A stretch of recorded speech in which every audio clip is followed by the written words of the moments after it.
they don't have this because, again, there's no collective bargaining in football, but I don't think you can do it the way he did it and then go back into that locker room. So that's a problem for Nico. I'm curious to see who gets involved with him genuinely when the portal opens on Wednesday. I would think that this probably goes pretty fast because if he's been being shopped around, he probably has an idea where he really wants to be. Yeah, I mean, or who's going to pay him? Yeah. What? Or who's going to pay him the most? Yeah, so UNC is one of the schools that's being mentioned. I don't know how legit that is or not, but yeah, I don't think it's surprising based on what was out there on Friday. And you asked, like, what do you think? Does he show up? And as the show went on, just more and more felt like there's just no way that they can probably repair this based on everything that was floating out there. And so I commend Josh Heupel and Tennessee for as much as they made this decision. Not caving to demands and actually taking a stand. Now, I'm not going to give them all the credit in the world because they were part of the problem to begin with. They helped create this situation of NIL where it's like, let's push this rule. And you knew that was going to happen when there weren't firm rules. It's like, who's going to be the teams that try and stretch this? And it was them, and it was Miami. It was various others. So I'm not going to go like, good old Tennessee, you guys saved the day. It's like, no, you're part of kind of creating it to begin with. But I do commend them for taking a stand and not letting one guy basically take the reins of the program hostage, who's not the head coach or the guy in charge. Something needed to be done as far as putting a foot down at some point in this sport. And it was good to see somebody, Tennessee or whoever, put that foot down. Now, how much of this was their decision versus, the family just deciding we're leaving regardless? I don't know. But the fact that they're splitting ways is definitely not a surprise after the way things were going on Friday. And yeah, it just felt like by the end of the day, the bridge was burned between the two, and who I think they set fire to it on either side. So it's like you can both take credit for it, but it was just irreparable. And so here we are, and he'll be somewhere making millions of dollars, and some coach and some staff will see the potential and not the headache, and Josh Heupel and company will move on and try to find themselves a quarterback, whether already on campus or somebody in the portal when that opens up. And yeah, I think it's something that was on the tracks and you could see the light coming from a long distance. But then it finally arrived, this big kind of come to Jesus moment of NIL that we all expected would happen at some point. And now I hear today, like I saw a video of Josh Pate, like right before we went on the air about like, oh, this was going on during the playoffs. I'm like, well, where was the reporting if this was going on during the playoffs? Like now it's all out in the open. So apparently this was going on at Tennessee and other places all in December and January. We just never heard about it. So that just adds more gasoline onto the fire that is this lawless world of college sports, especially college football, where there are absolutely no rules basically whatsoever at this point. So, yeah, man, what an interesting story. Definitely an interesting outcome and an interesting decision to be made by him and by Tennessee, and we'll see where it ends, next season. All right, you mentioned that last year. Tennessee's sideline was full of VFLs and former stars in the football program. Naturally, Ia Maliava was the topic of the day almost every day.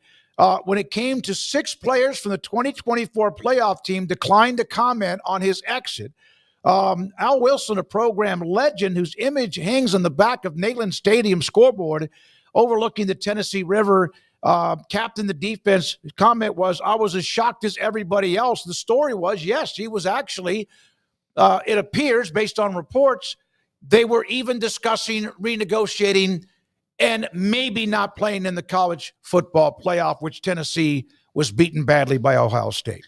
Which is not surprising because of the leverage that those guys have. It's like why you can't get totally mad at Nico and his family because they're never going to have greater leverage outside of winning a national title and turning around the next day and saying, hey, we want more money than they had in this situation where you took all of the reps during spring ball as the starter. You're expected to be the starter, and then all of a sudden the end of the spring ball rolls around. You're going, about that money, by the way, or I'm leaving. And so from a business perspective, they did the smart thing. They leveraged it up to where they had an ultimatum. Now, it obviously didn't work out, but it's going to. Somebody's going to pay them a lot of money, and he's going to get paid a lot of money to go play quarterback somewhere else. Whether or not it's what he desired from the beginning remains to be seen, and we're not privy to that anyways. It's another thing about this. We don't know what anybody's even making. It's all just conjecture and valuations and trust us. kind of a news reporting. So, he'll be fine. I think Tennessee in the long run will be better off. I think that had they caved to his demands, that would have been a really bad look and set a really bad precedent. But to now hear this was going on during the playoff, and it wasn't just them, it was other teams, and it's just like, man, this sport is toast if they don't get this under control. I'm sorry, but I love it. But if you've got guys threatening to hold out during the playoffs, can you imagine just the night before, the starting quarterback's not going to play in the semifinal because he wants $10 million. What kind of sport is that? I know it's fun for the chaos of social media, but as a fan, I think it just sucks. And hopefully this sets the precedent of where there is a bit more pushback. Whereas we were talking about on Friday, all of the power was on one side of the scale for decades. And it was the scale was like this. All of the weight was on here with the schools. And then it went the other direction, and now it's to the complete opposite, where all of the weight is on the scale of the players and their representatives. And I'm hoping that by Tennessee at least pushing back a little bit, some of these schools will start to, bow back up a little bit and at least come to more of a balance than what we have currently. Well, what's the difference between what Nico's father or whoever was doing in his situation that what Rob Wright III's father was doing after signing an NIL with Baylor? Nico's dad actually went on his real Twitter account and talked and didn't create a burner and then delete it when he got called out for it. That's the big difference to me. Yeah, that is a stark difference in that. But look, and this is something we talk about, the leaders of college football, of college athletics, and I don't think, based on, we talked to enough athletic directors, that this is not an athletic director problem. The athletic directors are at this point, let's get to collective bargaining and let's do it. The presidents of these schools need to get with it and realize that there is a cure-all medicine for this. Now, it's not going to mean you're going to be devoid of problems, but if you sit down and bargain and you keep fighting and asking for Congress to help, how has that worked so far for you? Well, I do think, Paul, if it's going to happen, it would happen with this government. I think that's what they're holding out for, is that they actually have the people in charge right now that will listen to them. And it's not happening as quickly as we want, but it's a much better shot with Ted Cruz leading the charge than it was with the prior administration. So I think that's what they're holding on to. They're holding on to that, but Ted Cruz's legislative record would tell it differently. I mean, it would tell you completely. But I'm telling you why they're doing it. They think that because Ted Cruz is good at pretending that he gets things done. He really doesn't. And most of them don't. He's not alone in that. But I told you guys, 19 bills have passed. 11 of them were, let's name this building after a guy. Yes, but you're also talking about the same people that have held out on every single instance. So they're not going to now go, you know what? Yeah, Nico held out. We're going to now we're going to cave and we're just going to do it. Now they actually have a glint of hope that they can actually have the people that will do it. So they're going to hold on to that line. I understand where you're coming from, but they're not going to back down now at this point. Let me add this into it. You guys are making great points. Darren Heitner, we know Darren. He's from the University of Florida, teaches law, NIL. He actually doesn't negotiate players' contracts. He gives them advice along with giving agents advice. And pretty much has always been, when somebody from the player's perspective, whatever, is not allowed to do this and that, sue him. What could prevent the Nico holdout? Recognizing them as employees and negotiating a collective bargaining agreement, the very thing that schools have resisted. A CBA would include heavy fines for players who fail to report, restrict their ability to transfer. So why haven't they done this? Why do schools, knowing this will only get worse, not want to have collective bargaining? Why do they not want them as employees? Because they have to pay them taxes? Why? What's the deal? Or pay payroll taxes? Because they have to share money. That's it. Well, they're getting ready to do that with $20.5 million. Exactly. But see, the thing is that if the court says you have to do this maximum, then the court's negotiated that for you. $20.5 million. Collective bargaining means that you sign an agreement. It has a finite term to it, which is, in the pros, it's every decade, right? About every decade or so. 7 to 10 years. Yeah. Just roundabout between all the major sports leagues, about every 7 to 10 years. So they want a rule that's in place that is sacrosanct, that's never going to change. Well, again, that's not going to happen because collective bargaining changes and then it ebbs and flows. In the NFL, the owners are way more powerful than the players, and that's clear. In the NBA, there's more balance, but the players have a lot more sway. in Major League Baseball, the owners have been fighting back really hard to their own detriment, and the players, like, they keep getting in these weird standoffs. So they don't want any of that. NFL players have not nearly as much power as baseball players. Yeah. The NBA, I don't know if it's like 50-50. There's more balance in the NBA because I think the owners of the NBA, for the most part, understand that, like, this is a really individually driven league as far as personalities go, and we can't, like, put helmets on all of them and pretend that they're just faceless people running into each other. So that a little bit of their problem. The NHL has had disastrous CBAs over their time. I mean, they didn't play for a year and a half, so they don't want that. Like, they don't want to have to go back to the drawing board once a decade and redo this over and over again because they want it to be locked in stone, because that's what they always had. So that's why they don't want to do it. Yeah, it's not just a CBA either. They're hoping for an antitrust exemption. Yeah. And that's what I'm talking about with the people that are in charge right now. That's who they could get that from, and that would solve these problems. Or the alternative is a collective bargaining agreement, which is what they would not want to do out of the two if they didn't have to. And the reason why is because all the additional costs. I think what leverage you do have is completely lost because now they are full-blown employees. So just all the stuff that comes with that, and the possible effects on other sports, because now you're dipping here to take there, whereas before you had this big pot. Now you're just paying volleyball or softball or whoever. I mean, now it's across the board employees. So even the sports that don't make money are suddenly probably costing a lot more money because now they're full-blown employees, even though A&T brings nothing monetarily to you. It's now full-blown employee status for a team of, like, how many people are on, like, an A? Like 60 people for a sport that makes no money whatsoever, that now you have 60 new employees. So, I mean, that's a slice of why. And it's also just less control again. Now they already are basically on a more even ground, as the courts are proving out. But now you designate them as employees. What happens? Union. And then, so then you're just losing all control of what little you actually have.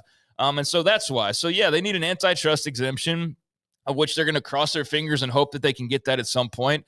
Or it's the CBA, and that's basically the two options they have. That's what Matt Brown's laid out and talked in these segments, which we should know by now because he's kind of taught us that on a handful of occasions. So that's where we are. That doesn't look like it's the method of what either side's doing is going to change anytime soon. The schools are going to hold out for as long as they can until they can't anymore. And then ultimately, sooner rather than later, hopefully we arrive at a point where if you're a Tennessee fan, you're not worried about your quarterback who's been starting all spring and who you're banking on, whose jersey you just bought's going to, the night before the spring game, say, give me this amount of money or I'm gone. Or during the college football playoff, of which, apparently it was going on a lot more than we thought. If fans were to have known, though, that Ohio State's star receiver is, deciding I'm not going to play unless you give me $5 million overnight, like those kinds of things. I don't think that's healthy for the sport. So hopefully we arrive at a place where everybody can get their cake and eat it too. And make no mistake, anybody who pushes back at all, I see this on social media a lot, which, it's social media, so it is what it is. But anytime you have any critique over the way the system is, it's not anti-player. I see this a lot from, you want to see, you hate the players, or you don't want them to jump around willy-nilly. You hate the players. It's like, no, coaches, I don't hate the players. I hate the game. That's what I hate. I don't like the way the game is. So that's what I don't like. So don't let people say anytime you have a critique of the lack of rules, say that you're anti-player. That's a BS straw man argument most of the time. But yeah, without those rules in place, apparently it's been more common than we thought. And I guess if nothing gets done, that it maybe be more common across the country. But that's why I think it was important that Josh Heupel, to what extent they made that decision, and didn't go, well, they made the decision not to pay him more. That's the decision they made. But I mean, Nico was apparently not answering his phone calls all day on Friday. No, he ghosted him. Yeah. So, and he was at the offensive coordinator's house the night before. They're having dinner, and then he doesn't show. So here's there you go.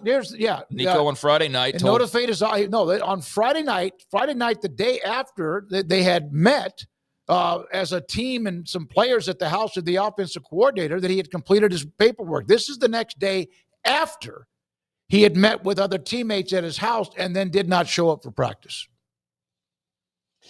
Yeah. This was, mutual. I don't know. Like it's mutual to the extent of they both were, like, Nico did this knowing they were moving on and that he was going to move on. He wasn't he wasn't ever like holding out for more money and going to come back. He was leaving. And it just, you think seemed that like if they would have said, okay, here's 3.25, he would leave?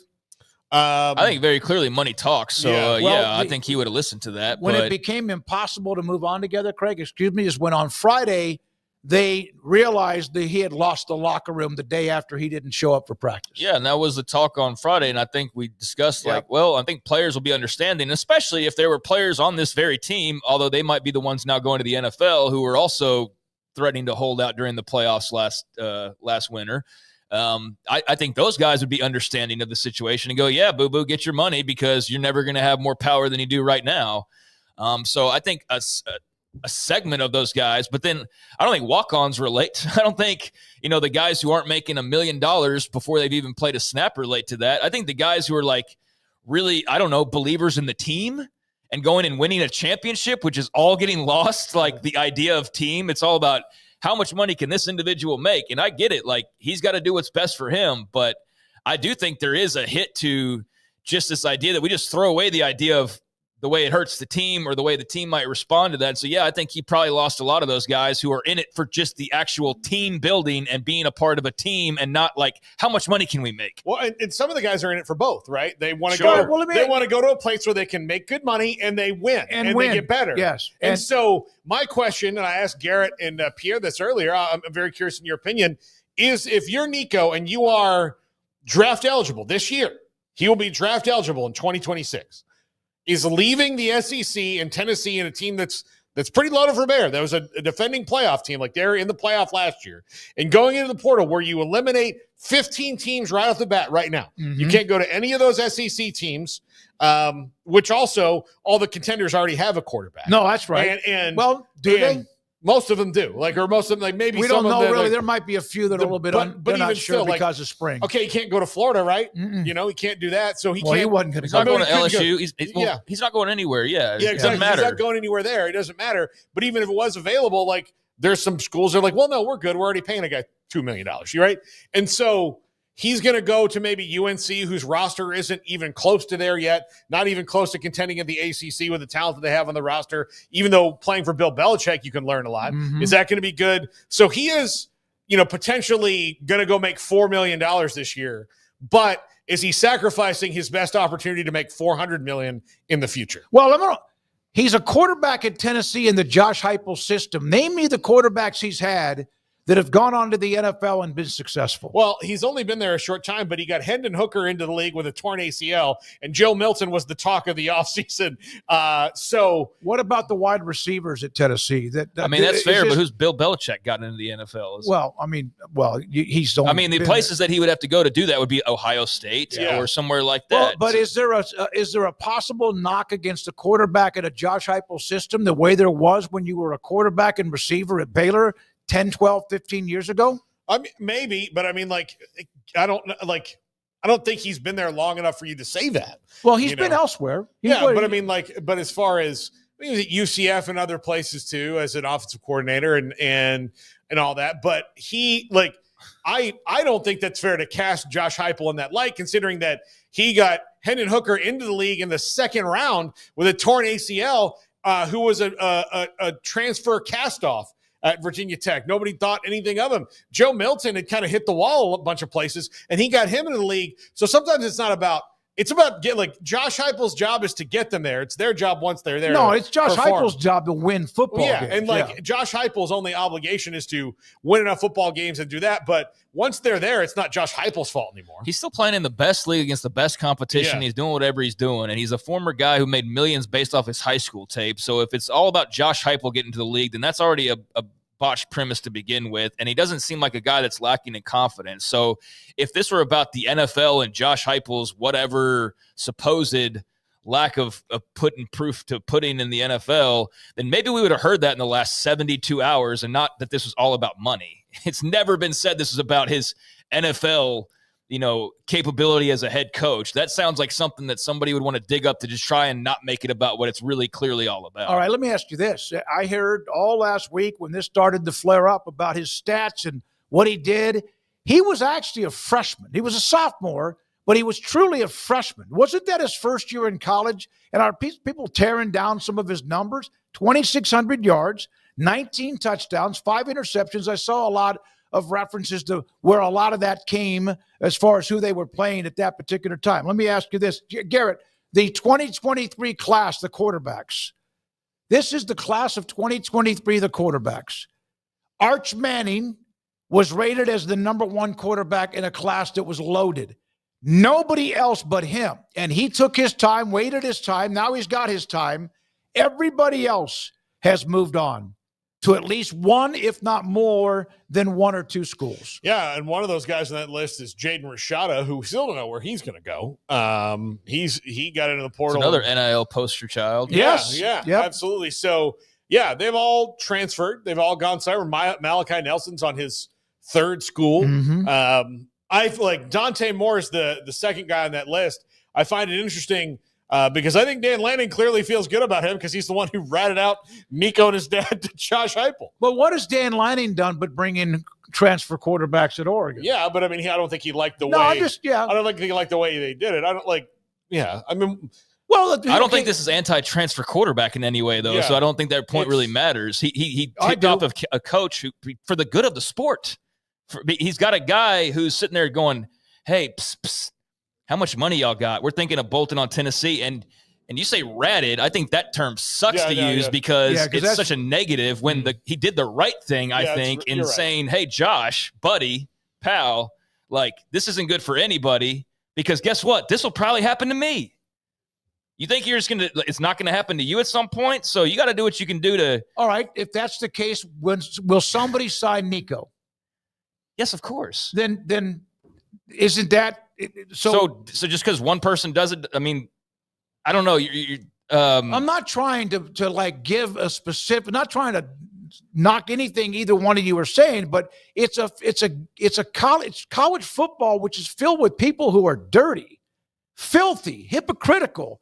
When it comes to so that everybody just laws. needs to be that way then? No, Dan Lanning wasn't. So why are we even thinking that's a bad thing? You mean to tell me that Dan Lanning, where he's been at Oregon, has never reached out, or somebody within Oregon has reached out to a player that's on another team to come play at Oregon? I'm sure that he probably has, but what does that matter about him deciding in this moment to tell Josh Heupel, hey, by the way, maybe because they're friends, maybe because he just thinks it's the right thing to do. So like, man, college football sucks. It's all dirty. Let's all just do the dirtiest shit imaginable, and let's all. You're the one but you have said that before, that this sport is filled with. It is, so it's refreshing that somebody didn't do the dirty thing. And we don't know what, I mean, like Dan Lanning did a thing with integrity this time. It's a little bit of whataboutism what you're doing because you're like, what about this guy and what about that guy? Well, I mean, like, okay, we have one like clear instance of evidence that we have that's not conjecture that Dan Lanning did the right thing here. He called somebody and said, hey, look, he didn't feel right about the way it was coming down. It wasn't, maybe he believes in the process of it. I'm not saying that he or his coaches haven't ever tampered. There's no way to know that. I don't know, and no one's ever proved that. But what you're saying is you're telling me he hasn't. I don't know that he has. I do know that he has done this. That's what I know. That's what's proven. That's not whataboutism. And you kind of threw, like, you're asking about Nico's stats last year, and we kind of like rifled off a bunch of questions there. So like just on this one, like, so what is the point? Like Dan Lanning tips him off, and so you're saying, but like, isn't college football all dirty? So like, what is the point you're making? No, my point, and I could have maybe phrased it better. Dan Lanning tips him off. That is great. But at the same time, somebody's going to sign Nico and pay him $3 or $4 million. So is Lanning saving the game, or is he just the exception? Oh, I think he's probably just the exception. Is this going to change? Yeah, but I mean, I think he's the exception. But like, we can't expect every little story to be like the all solution answer to everything. Like, yeah, there's still going to be dirty college football coaches. Yeah, Dan Lanning's probably going to tamper with somebody at some point. But we can't just go like this whataboutism of what he did it and he did it, so nothing ever matters anymore. Like, I feel like if we do, Dan Lanning's done it, so him doing this now doesn't matter. Yes, it does matter. It does matter to the extent that he made it public and it turned into this situation. So, I mean, I get what you're saying, but just because everybody's seemingly dirty or done something dirty doesn't mean that every once in a while you can't appreciate when they do something that's technically the right thing to do or the better thing to do. Garrett, do you have the Tom Lugan bill, or did I send you that one? This is from Tom Luganville. Here's what he said about this whole story, this whole situation. Everyone's going to have a different, obviously, take on it. The decision Tennessee made today may be the spark that lights the fuse to course correct in a wildly out of control market where player values are skewed. That's what Deloitte would try to end if they ever get the settlement done. Somebody needed to take a stand. The question you must ask yourself now, what is Nico's actual value? Where's his leverage? Will he end up with a program that is a conference title contender with a great personnel around him because he just gave that up? Yeah, and I think, like, to your point, just because somebody else accepts him doesn't mean that what Josh Heupel did was wrong or that it doesn't matter or I don't think value. Josh Heupel's wrong at all. Yeah, but like, well, will somebody else pick him up? Yeah, well, that's their choice, but I mean, he's out there now. Josh Heupel made his choice, and Dan Lanning made his choice, and they could have done the opposite. Josh Heupel could have crawled and begged, and Dan Lanning could have said nothing, and then Tennessee could have had the wool completely pulled over their eyes. So I hope that Tom's right. I think everybody, for the most part, other than people that just love the messiness for whatever reasons they do, I do think it's possibly an inflection point. I don't think it's the end-all, be-all, cure-all for everything, though, but it is refreshing. It's refreshing to see the player not just get what they demand in such a very public story because, you know, that has been the case where it's felt like the players are pretty much doing whatever. And, again, that's not to then be taken as, oh, well, you're anti-player. It's just, no, it's just I think that there needs to be a balance, and the balance has gone the complete opposite of what the balance was for decades when that wasn't right either, and the coaches had all the power. What's wrong with Nico asking for more money? Is there anything wrong with that? There's nothing wrong I don't with think it is. I think, but there's right ways and wrong ways to do everything, you know. Well, he's free now. He can go negotiate his own deal. Think that's the thing this is where the rubber hits the road in the argument. Wasn't wrong to ask for more money. I just said at the top of the show that it was a smart business. Yeah, it's a smart business, but there's also but there's ways to do things, right? Like there's ways to be professional. I think the way he and his dad carried this out was very unprofessional, and his reputation was unprofessional. I wish we could have it would have been nice to hear from Nico, and obviously the longer that goes, and it would have been nice for his father, who called out Pete Nakos, who's going to join us tomorrow from On 3, to between when he did and now has yet, and maybe he won't, maybe he doesn't need to apologize to a reporter who reported what was absolutely true, and he called him a bitch. Yeah, unprofessional. Unprofessional. Yeah. So there's better ways to go about it. And here's the other thing. If you really wanted to do this in a way that would be, you know, help everybody out, the best way is to not do it the day before spring football ends and the portal opens, is to do it in the winter. And also that would have been a way better business decision, because then at that point, you're not eliminating 15 of what could be your best paying competitors to get involved in that. So that's why they did it wrong. Yeah, I just think it was the timing of it. You didn't, if you had a real solid, honest relationship, clearly he was already asking for more money, but then to do an ultimatum, I don't think is the best business practice. I don't think giving ultimatums is the smartest thing to do, especially when you are just a player ultimately. Now, you might be a player that can help them win a national title, but to your question, was he really that bad? He wasn't that great last year. I mean, his best games were against their lowlier competition. They won on defense. They won on their running game. He was not the slice of the pie that put them over the top. Now, could he be that? Yeah, but he was really a freshman, though. How many freshmen? Sure. So the point, so I know what you're saying is, well, he was just a freshman, so he gets to demand an ultimatum before a spring game that, hey, I was just a freshman, so I really haven't proven anything just yet. I don't know what he said, but I get what you're saying. Yeah, so yeah, you're right. He may have this tremendous upside, and he becomes the number one overall pick in the draft.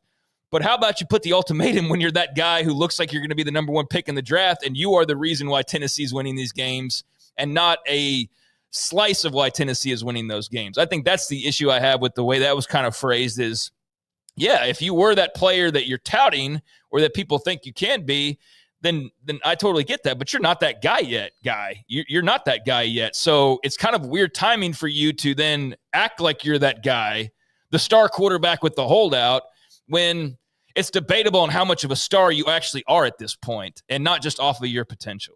Nico took Tennessee for a ride. He sat out for a year, gave a mediocre performance last year, and walked off with $4 million. I think it's more than that. I think he got paid even while he was in high school. Yep, he's been getting paid. I think he's gotten paid $2 million a year for the last 3 years, and this would have been his fourth year. Last year of his NIL deal, and that is why he or whoever represents him wanted to have a leverage and more money. Now, I did reach out to a couple friends of Amanda's who one is a Tennessee student and the other is a Tennessee alum. And I asked them how they felt about it. And both of them were in lockstep with it. Heupel made the right decision. You can't do this. So at least in a PR sense with his own fans, Josh Heupel, I mean, he has a year, right, to make this right. Like if they struggle at quarterback this year, no one's going to blame the coaching staff because Nico did this. They're going to be inexperienced. The portal window is really short. There's not a whole lot of options in it for you. You're going to have to roll with what you got, more than likely. But at that end, like that has a ticking clock on it too. Well, and also if you're another player, you see that they put their foot down. And so if you're thinking you're going to sit there on the night before the season opener and go, all right, I'm the starting linebacker, I want $5 million. Now, maybe it's different. Maybe you're a different player in Josh Heupel's eye. But this idea that you're just going to get whatever you want and you can do that whenever you want, clearly that's not the case because Tennessee put their foot down with their biggest, most well-known player and the starting quarterback and said, nuh-uh, buddy, we're not going to be held hostage or given an ultimatum like that. And so I think that serves as maybe a little bit of an eye-opener to others who maybe think, because if he does cave in and Tennessee goes, dude, we'll give you the world, then what does the better players on that team then go and do? Well, if he's getting that, then guess what, pal? I'm not playing next year until I get my money. And then you just open Pandora's box. So they had to take a stand. How much of that was already made up by the family? I mean, it doesn't really matter at this point, but I do think Tennessee did the right thing for whatever they did in the long run. I think it remains to be seen on whether the family and Nico did the right thing. They did the right thing from a monetary perspective because they're going to get more money. And if he doesn't do jack squat in the NFL. You think he will get more money somewhere else, though? Probably. I mean, I don't know, but he's going to get his one money. Person to think you're pretty, right? All I know is this: is he's barely done anything in college, and he's already a millionaire. Yeah, and he's going to get more millions wherever he goes, to UNC or to UCLA or to wherever he goes. So I'm sure in their minds they feel like they've done the right thing. I think time will tell on that. I think Tennessee can afford to not make the playoff and be okay, whereas he's got to go out and do something this year, or he's going to look like a kind of a jackass, but with a big bank account. So for some people, that's all that matters. I'm not one of those people. They have two young quarterbacks. They will bring in a transfer quarterback. I don't know who it's going to be. They will bring somebody in. It's going to be great when it's somebody who's like well known, and that becomes a controversy in its own right, because then they steal a guy and then the dominoes fall. And that's the hamster wheel. Noel Ramirez. It feels like they've been talking in circles for the last half hour. No, we all have different opinions, and what we're trying to do is look at all the different angles. We don't have the answers because college football doesn't have the answers, so we're trying to look at different angles. What Paul said, I may not completely agree with. Obviously, they don't agree with what I brought up. It's fine, but it's also about trying to churn some of the information. Now, college football. This was Chris Vanini with this one. College football spring used to be huge in the early 2010s. That's gone now. Signing day was gigantic. Almost every P5 spring game was watchable somewhere. Now signing is mostly in December. Coaches are scared of televised spring games, and we all talk about is portal movement. Now that to this one from Kel Gundy. This was Oklahoma. 5,000, about maybe, is what was estimated, where they used to, on a day like this, new coach, new player, Heisman's or not, national title contender or not, used to bring in about 50,000. Yeah, I mean, and you don't identify with the players maybe as much as anymore. I mean, I think it's different all over. I mean, part of Oklahoma's problem is that they haven't been as good as they were the last couple of years, and so maybe there's not as much enthusiasm. Like, you can blame college football all you want for that, Kale, but also, like, you know, the team's not really been that good. So by their other standards. So, I mean, maybe that's part of it. It's a different era of fans.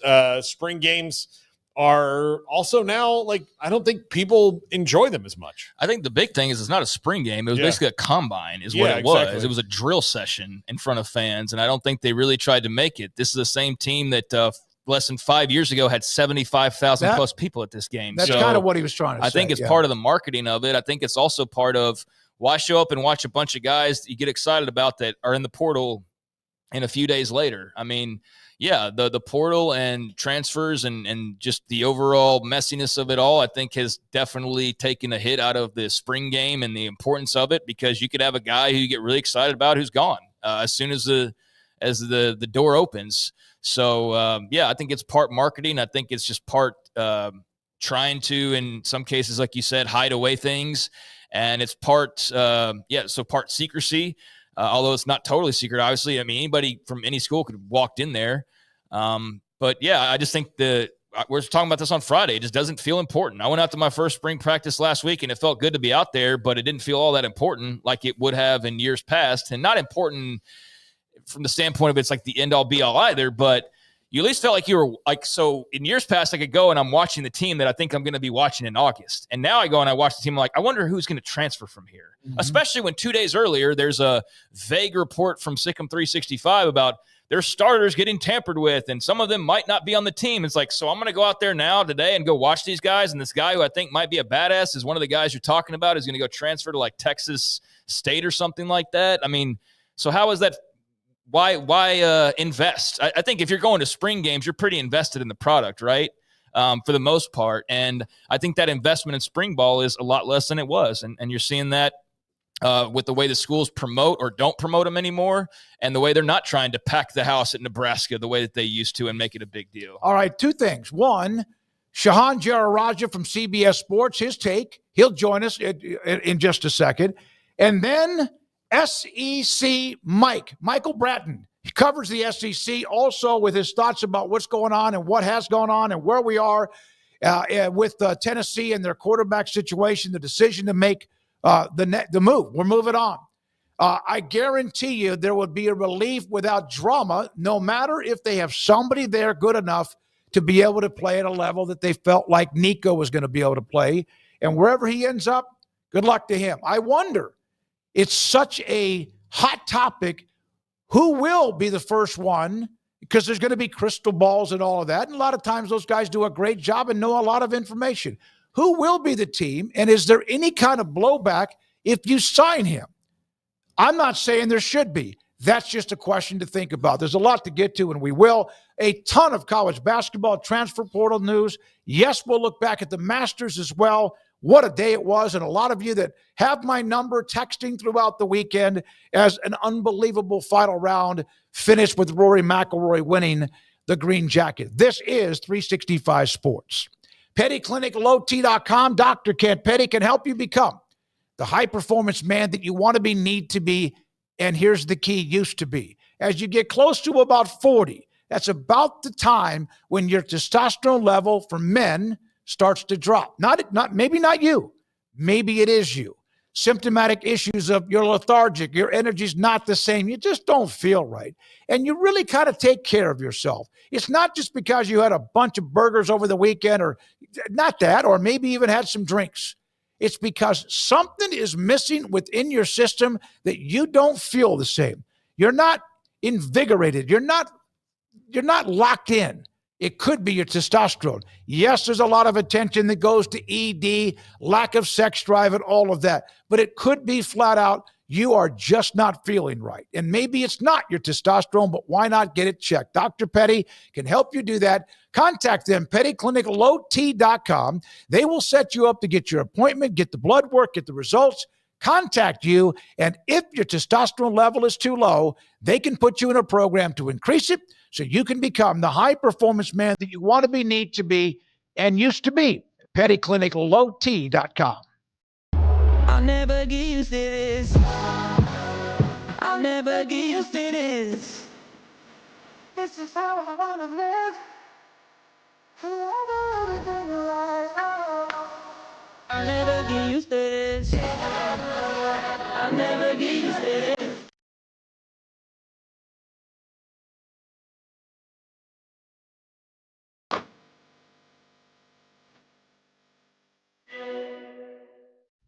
Developed by Startup Waco, a nonprofit organization, GXG is a program designed to support the entrepreneurial development of Baylor University student athletes through NIL activations. The program helps student athletes maximize their platforms and offers a comprehensive support system for them to create and grow new businesses that not only benefit themselves, but also uplift the local economy.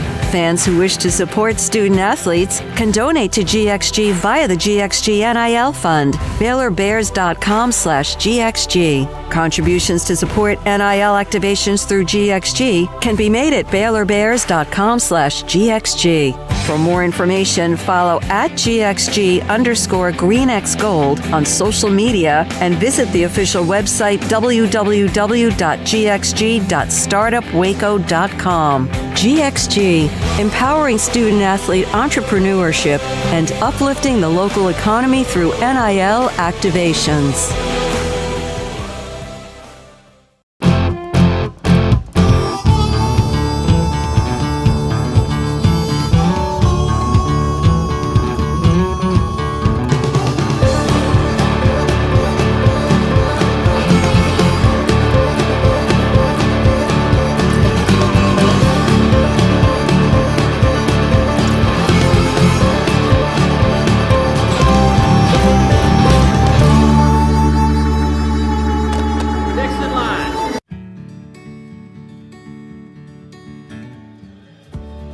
Whatever it is you wrangle,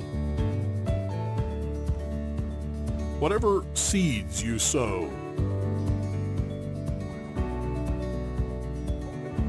no matter what you nurture or what you choose to grow, at Texas Farm Bureau Insurance, we're proud to protect all Texans. The Jeep Celebration event is on at Allen Samuels in Waco. Get the luxurious 2024 Jeep Grand Wagoneer with a huge $13,000 dealer discount plus 0% financing. Or take home a 2024 Jeep Wrangler Rubicon, $15,000 off or 0% for 72 months. Plus, drive a 2025 Jeep Compass for just $25,900. Big savings, legendary Jeeps. Only at Allen Samuels in Waco. Come by. Let's be friends. This is 365 Sports. The 3 o'clock hour is sponsored by Waco Custom Marketplace. Meats, sweets, Texas treats, and a cut above the rest. 425 Lake Air Drive, Waco. 365 Sports. SEC Mike will join us at the top of the hour. His impact and thoughts about the impact of the Nico story and much more. But let's get to Shahan Jararaja, CBS Sports, joins us. Paul Craig, David Smoak, 365 Sports. Shahan, what are your thoughts about what does all this mean? Are we like over modulated on this story? Is this going to change the way things are with Nico? Well, I think that college football in so many ways was ready for, I guess you could call it the limits of NIL and the limits of pay-for-play. And this is an example of it. This is a team that was in the college football playoff last year with a 5-star quarterback, somebody who they obviously invested a lot of money in to get to Knoxville, deciding, you know what? We're going to test the market. We believe that there is a limit to how much value that you can provide. And somebody was going to be the first. Somebody had to be the first. But I think the fact that Tennessee is the first is fitting in a lot of ways. In fact, if you go back to the beginning, like if you think about some of this stuff in terms of the lack of ability to regulate NIL, the lack of ability to regulate the transfer portal, a lot of it was actually caused by lawsuits filed by the University of Tennessee. So they've been at the center of this era for a while, but to decide essentially, hey, you know what? We're willing to let go of our starting quarterback because we think that we have to be a little bit smarter from an evaluation perspective. I do think that it is a big deal. And I do think that depending on what happens to Nico Iamaleava next, it could have major implications for how players see their own market. Yeah, it's a very complex thing in that it's fine for him to want to see what market's out there for him. I mean, that's business, right? And see what's there. And the rules are such that he can, but it also, like, he's also the canary in the coal mine for maybe this was not the best way to do that, especially if you just talk about dollars and cents. He's doing it in the spring portal where 15 of the highest bidders are out of it. I mean, realistically, like, those are the teams with the most money. You can't go there by rule. No, 100%. Like you mentioned, he can't transfer to another SEC school. The other thing, too, is that, yes, of course, he is a big name player entering the spring portal, but you also won't have a spring to prepare. It's less valuable to go in as a potential starting quarterback anywhere when you don't get a chance to work out in the spring with your team. He's going to have to go in the fall and try to win a starting quarterback job. And look, he's a very good player. He has a chance certainly to do that, but it's a lot less of a home run if you do it in the fall than if you do it in the spring. The other piece of it too is, look, like you said, if somebody wants a raise and they ask for it, like, there is nothing wrong with that. The thing is, we don't have a precedent at this point, at least a public precedent at this point, of a player essentially trying to do a holdout and leaving the team and sitting out of practices. And at this point, I think that Josh Heupel coming out and saying basically that's unacceptable. We're not having that, essentially. I think that that's going to be something that's really impactful, because let's just say hypothetically that Nico sat out of 3 spring practices or whatever it was, and then they renegotiate and he comes back. Well, all of a sudden, the whole rest of your roster, as well as, by the way, other teams and other players in college football, come back and look and say, well, you know what? That was a way for him to ultimately create leverage in negotiation. Josh Heupel, by handling it the way that he did, shut it down right from the start. Shahan, what do you think the market is for Nico at this point? What are you guys kind of hearing in terms of interest and, what might be next and sort of where he is in this whole story right now? Well, there's a couple pieces to this market, right? One is the monetary piece of it. He was going to make between like $2 and $2.5 million to play at Tennessee this year. He was searching for $4 million, which would have put him up with the Carson Becks and some of the most highly paid quarterbacks in the country. I think it's very unlikely that he makes notably more than he would have made at Tennessee. I think that maybe he can get back to that number, but you start looking around and, Football Scoop reported Notre Dame and USC aren't expected to be part of this process. Texas Tech, it's been reported, will not be a part of this process. So, I mean, look, there are options out there, but they look like UCLA. UCLA, obviously a team that's very close to his hometown of Los Angeles. He obviously, I'd imagine, would get some consideration there, but is UCLA willing to pay $2, $3, $4 million for a quarterback, especially one coming in the spring portal? That's a little unclear. There's been the connection potentially to North Carolina that's been out there, but again, same deal. Are they going to pay $3 to $4 million for this prospect? It's a little unclear at this point. So I think the market has been, certainly for Nico's camp, lighter than expected. And the sort of very public approach to this, I think, it really ends up being a downside. I mean, to go back a little bit to last year, right? We had a similar situation with UNLV and Matthew Sluka, where he leaves the team after 3 starts because he felt like he wasn't paid what he was owed. And he kind of got blackballed in some ways. And it, especially when you talk about the quarterback position, your intangibles and the way that the team looks at you, it's a big part of your perception. And so I'm curious if that ultimately does play in whenever you talk about some of the biggest of the big boys getting into the conversation. Shahan, what is Dan Lanning, in your opinion? Is he a hero? Is he that's what a lot of people think of him, because of the fact he said, okay, this is wrong, I need to let Josh know.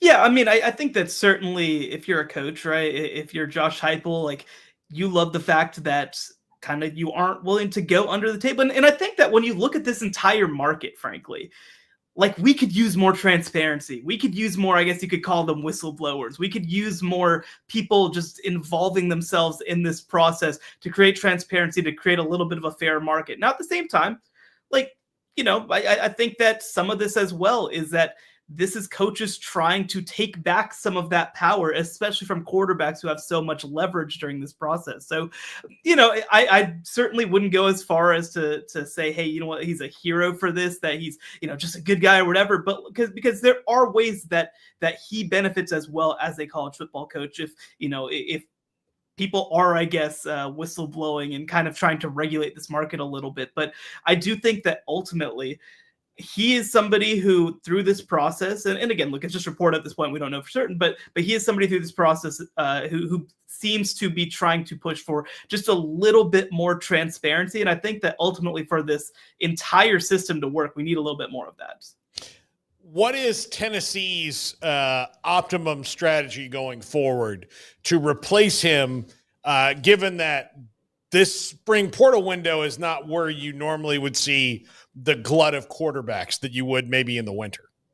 Well, there's a couple pieces to this. First of all, we mentioned it on the Nico side. He has 15 options of schools that he has no option to go to because of the SEC's transfer rule. Well, it's the same deal with Tennessee. They can't necessarily go and get one of the other quarterbacks in the SEC, whether a starter or, for example, we hear from Alabama today, Ty Simpson's probably the guy. You can't go get Austin Mack, their backup quarterback, to potentially come in and start. So that does impact their process a little bit. Some of this is going to be just fundamentally dependent on how they want to play this and how good they thought this team was going to be in 2025. You've got a young quarterback there in Jake Merklinger, who was a highly rated kid, but certainly no Nico Iamaleava. Next year, though, coming in, you have Faison Brandon, the number 1 quarterback in the class of 2026. And so the question is, if you bring in a sophomore or a redshirt freshman, are you risking scaring him off? So I think that you have to manage that as well. And the other piece on top of this is like, how much money do you want to throw at the problem? Do you want to throw, all of the money that you were going to pay Nico, $2.5 million, whatever it is, and try to poach away a sitting starter at another school?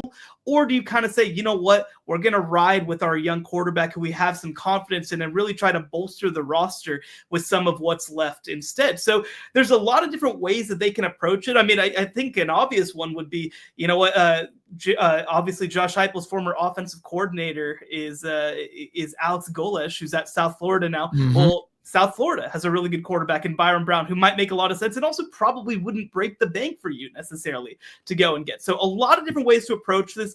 If I had to guess, I'd imagine they do not go out and get a truly entrenched starter. I bet that they add another talented body to the room and let the contest work itself out.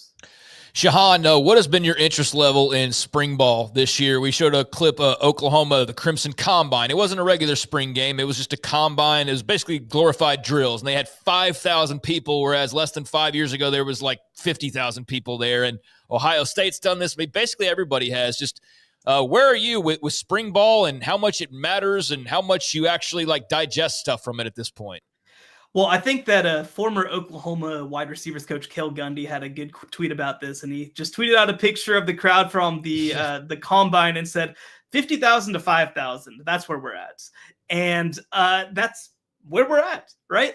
The Alabama pseudo spring game completely empty. The Oklahoma pseudo spring game completely empty. Like I've said it all offseason.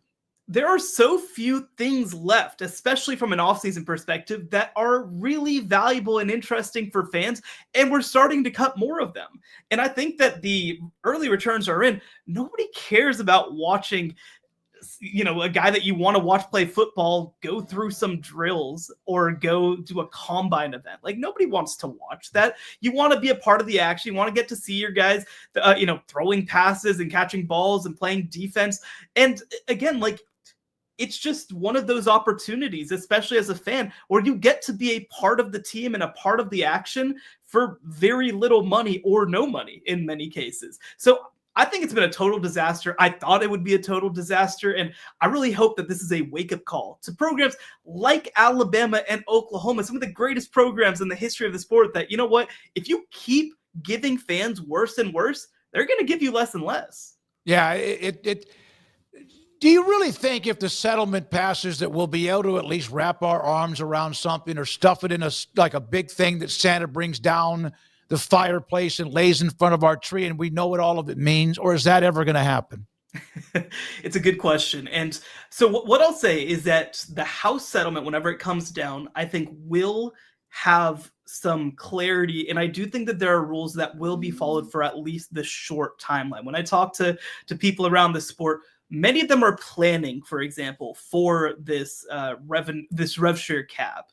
And, again, the sort of collective piece, everybody's kind of trying to figure out how to approach that. A lot of places are getting rid of their collectives and just moving to this rev share model. But the big thing that's going to come to a head is eventually somebody is going to sue in order to have the right to pay their players more money and say that the cap set in House is an antitrust violation.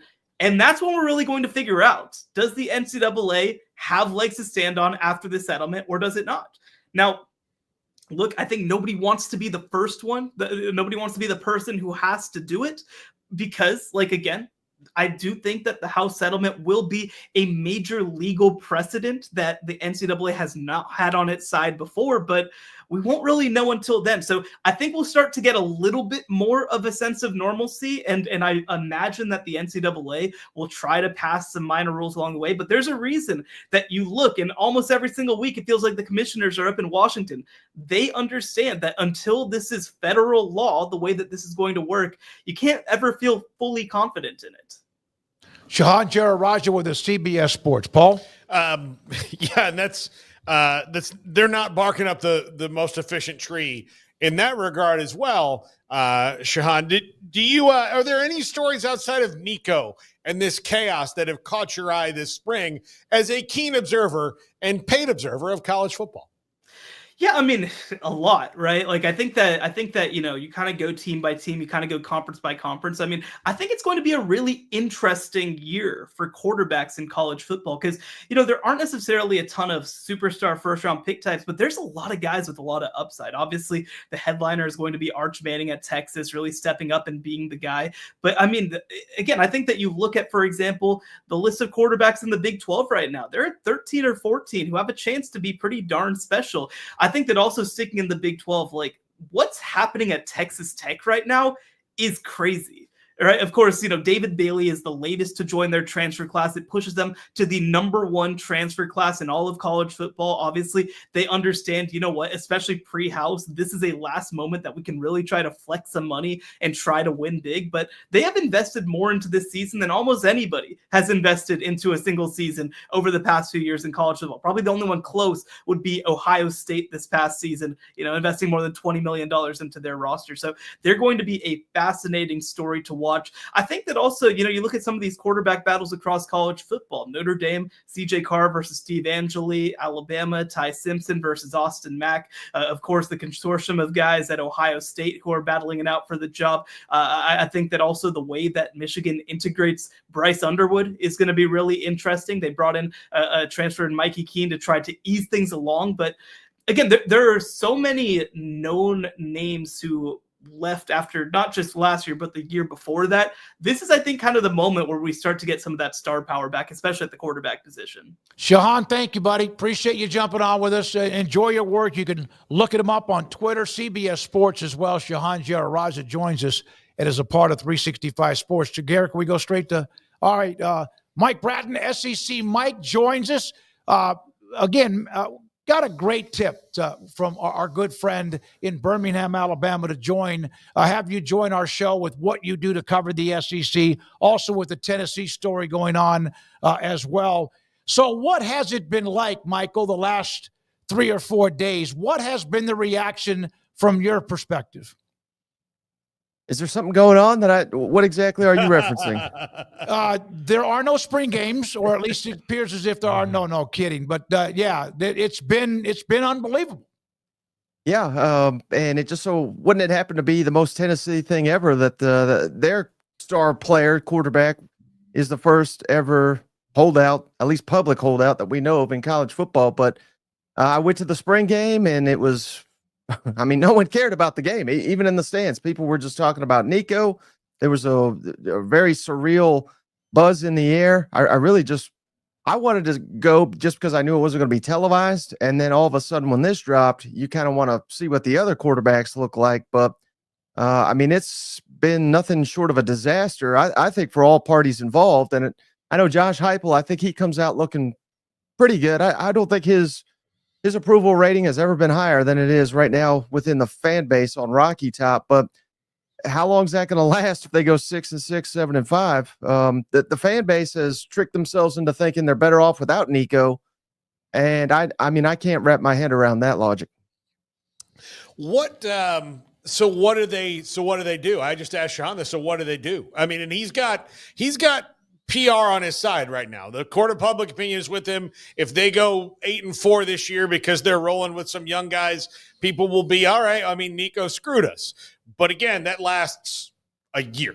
So what do they do? Do they try to attack it now? Do they really believe in this team outside of Nico and try to push the envelope, or do they just have to ride the wave? if they go 8-4 without Nico now, I mean, Heupel might be coach of the year. I mean, I think that would be a heck of a year for the Vols, but I think they got to attack the portal. And, like I said, I was at the spring game. Jake Merklinger and the true freshman, I mean, they look okay, but they don't look anywhere ready to compete, at least at a high level in the SEC. They got to go to the portal and get not a guy that can compete for the job. I think they need to go out there and get someone that can, run with the team immediately, and they'll have $2.5 million or whatever to go out there and make it happen. I would think you could get a lot of quarterbacks with that type of money, but again, now you got to start tampering. Now you got to become the bad guy. Does Tennessee have that in them? I don't know.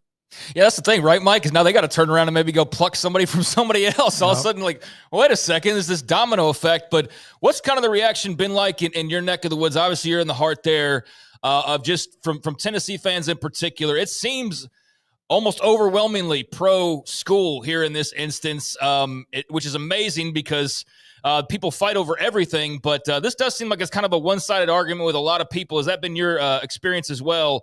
Kind of siding with the anti-Nico crowd. Oh, yeah. I mean, I know people that are going to Chick-fil-A today and saying, do not give me Polynesian sauce. I mean, it's been that one-sided. Yeah, they're totally out on Nico. They're especially out on his father. I mean, his father looks like a clown for disputing Pete Nankos reporting and then apparently telling Nico not to go to practice. But the way I hear it, I mean, he lost the team on Friday when he didn't show up. So I think that forced Heupel's hand. So, yeah, I mean, that's where it's at. I mean, it's like I said, Heupel's never been more popular on Rocky Top than he is right now. How long does that last? They lose to Syracuse. I mean, they'll probably change in a hurry. All right, so let's say with the schedule they have and coming off a playoff team, but with the schedule they have with Nico, were they probably an 8 or 9 win team? I'm talking regular season, not about whether they play for the SEC title. What are they now? You said 8-4, he'd be coach of the year. What do you think it should be now? 6.5, 7? Yeah, that's probably where I'd put it. Again, it is a favorable schedule, but you got to keep in mind that Nico was going to be the centerpiece of the entire offense, if not the team next year. Whether he was ready for that or not, we were going to find out. But they had an outstanding running back in Sampson. I thought he was the best running back in the SEC last year. He's gone. They're replacing 4 of 5 on the offensive line, and they're essentially replacing everybody at receiver. So, yeah, insert a quarterback that you may or may not get here in April. How rosy of an outlook is that? Even though, again, the schedule is not that daunting. They play Georgia week 3. It is at Knoxville, but Georgia owns Tennessee right now. They play at Alabama. They play at Florida. I don't know if how much of your audience was alive last time Tennessee won at either one of those places. So, yeah, I mean, 9-3 with Nico was kind of where I was at. So without him, probably 6-6, 7-5. What do you think that you said it was like the most Tennessee thing. Like they're the ones who kicked this off with Nico in the first place. And, they're the ones who fought for him in court in the state. Like, again, all that for this to come back and bite them. Do you think this changes their philosophy, or do they just go, well, if you're going to act like him, then you're out, but we'll still be like spending money like crazy? Yeah. Well, it's always easier in hindsight, right? To go back and say, we shouldn't have done this, shouldn't have done that. But this was all new to everybody. And for those that are unfamiliar with Nico's recruitment, if he didn't go to Tennessee, he was probably going to Georgia or Alabama or Oregon. And I think Georgia and Alabama really wanted him. So it was pay him. And this is coming off the 22 season where they won 11 games. And now you get in this 5-star and he'll be the next one. But, I think moving forward, you got to make sure that the people surrounding the quarterback, I think that, again, they're the issue. I truly don't think Nico was the issue here. I think it was his father specifically and those around him. So, I mean, that's what it is. They've already got another quarterback committed for 26. It's a 5-star. Some people have as the number 1 overall prospect in the country. And last I checked, he's suing the state of North Carolina so that he could get NIL as a high schooler. So they may have picked the next Nico. I mean, I don't want to smear the young guy, but I mean, you're already seeing where this is kind of going, in my opinion. All right, so the transfer portal opens next week, but we know the SEC rule that you can't go to another school in the SEC during this portal window, so we know he can't go there. And neither can his teammates, in case there are a few that well, wait a minute, we might enter the portal. So they have their options are limited too. Do you set, if they're united and he was dead to them, that's a harsh word, on Friday morning, do you feel like there will be any others other than those that weren't going to get playing time, maybe bolting themselves? Yeah, honestly, I'd be surprised if there weren't others. I don't think it's going to be like a mass exodus, but by all accounts, I mean, this has kind of rallied the team. So again, maybe not, but yeah, again, this is not necessarily just something that Nico was doing. Tennessee's actually had a lot of this in recent off seasons, and even this off season, a receiver, a cornerback. I mean, guys have been asking for more money or they're going to hit the portal, and Tennessee has given them pay raises. So, that I'm sure played into Nico's logic here, or at least his representative's logic. But yeah, to be quite honest with you, we'll see who they get at the quarterback position, but I would kind of be surprised if no one else followed Nico. But again, I don't think it's going to be like a mass exodus or anything. What program do you think is the best fit for him? I mean, cash notwithstanding, I guess. Yeah, I was trying. That's what this is about. Yeah, maybe UNLV. I mean, yeah, probably. You hear North Carolina. I thought Texas Tech made a lot of sense because they're killing it in the transfer portal because they've got a ton of money to spend, but apparently they're not interested. Dion, that made sense. Apparently he's not interested. I mean, I think this has really hurt him in the court of public opinion. So. I don't know. And I've also heard UCLA. I mean, again, I don't have any inside information on any of those teams, but his brother was committed to UCLA and then bolted on signing day. So what is the family relationship even with that? I mean, they burned a couple people. His brother plays at Arkansas. When he signed there, he literally never visited Arkansas. So again, I'm sensing a theme here. This is some weirdness going on with this family. Well, one thing to think about, and this is not in any way a comparison, but I can't. Tennessee lost Peyton Manning to graduation and then won a national championship with T. Martin. Remember that? You never know.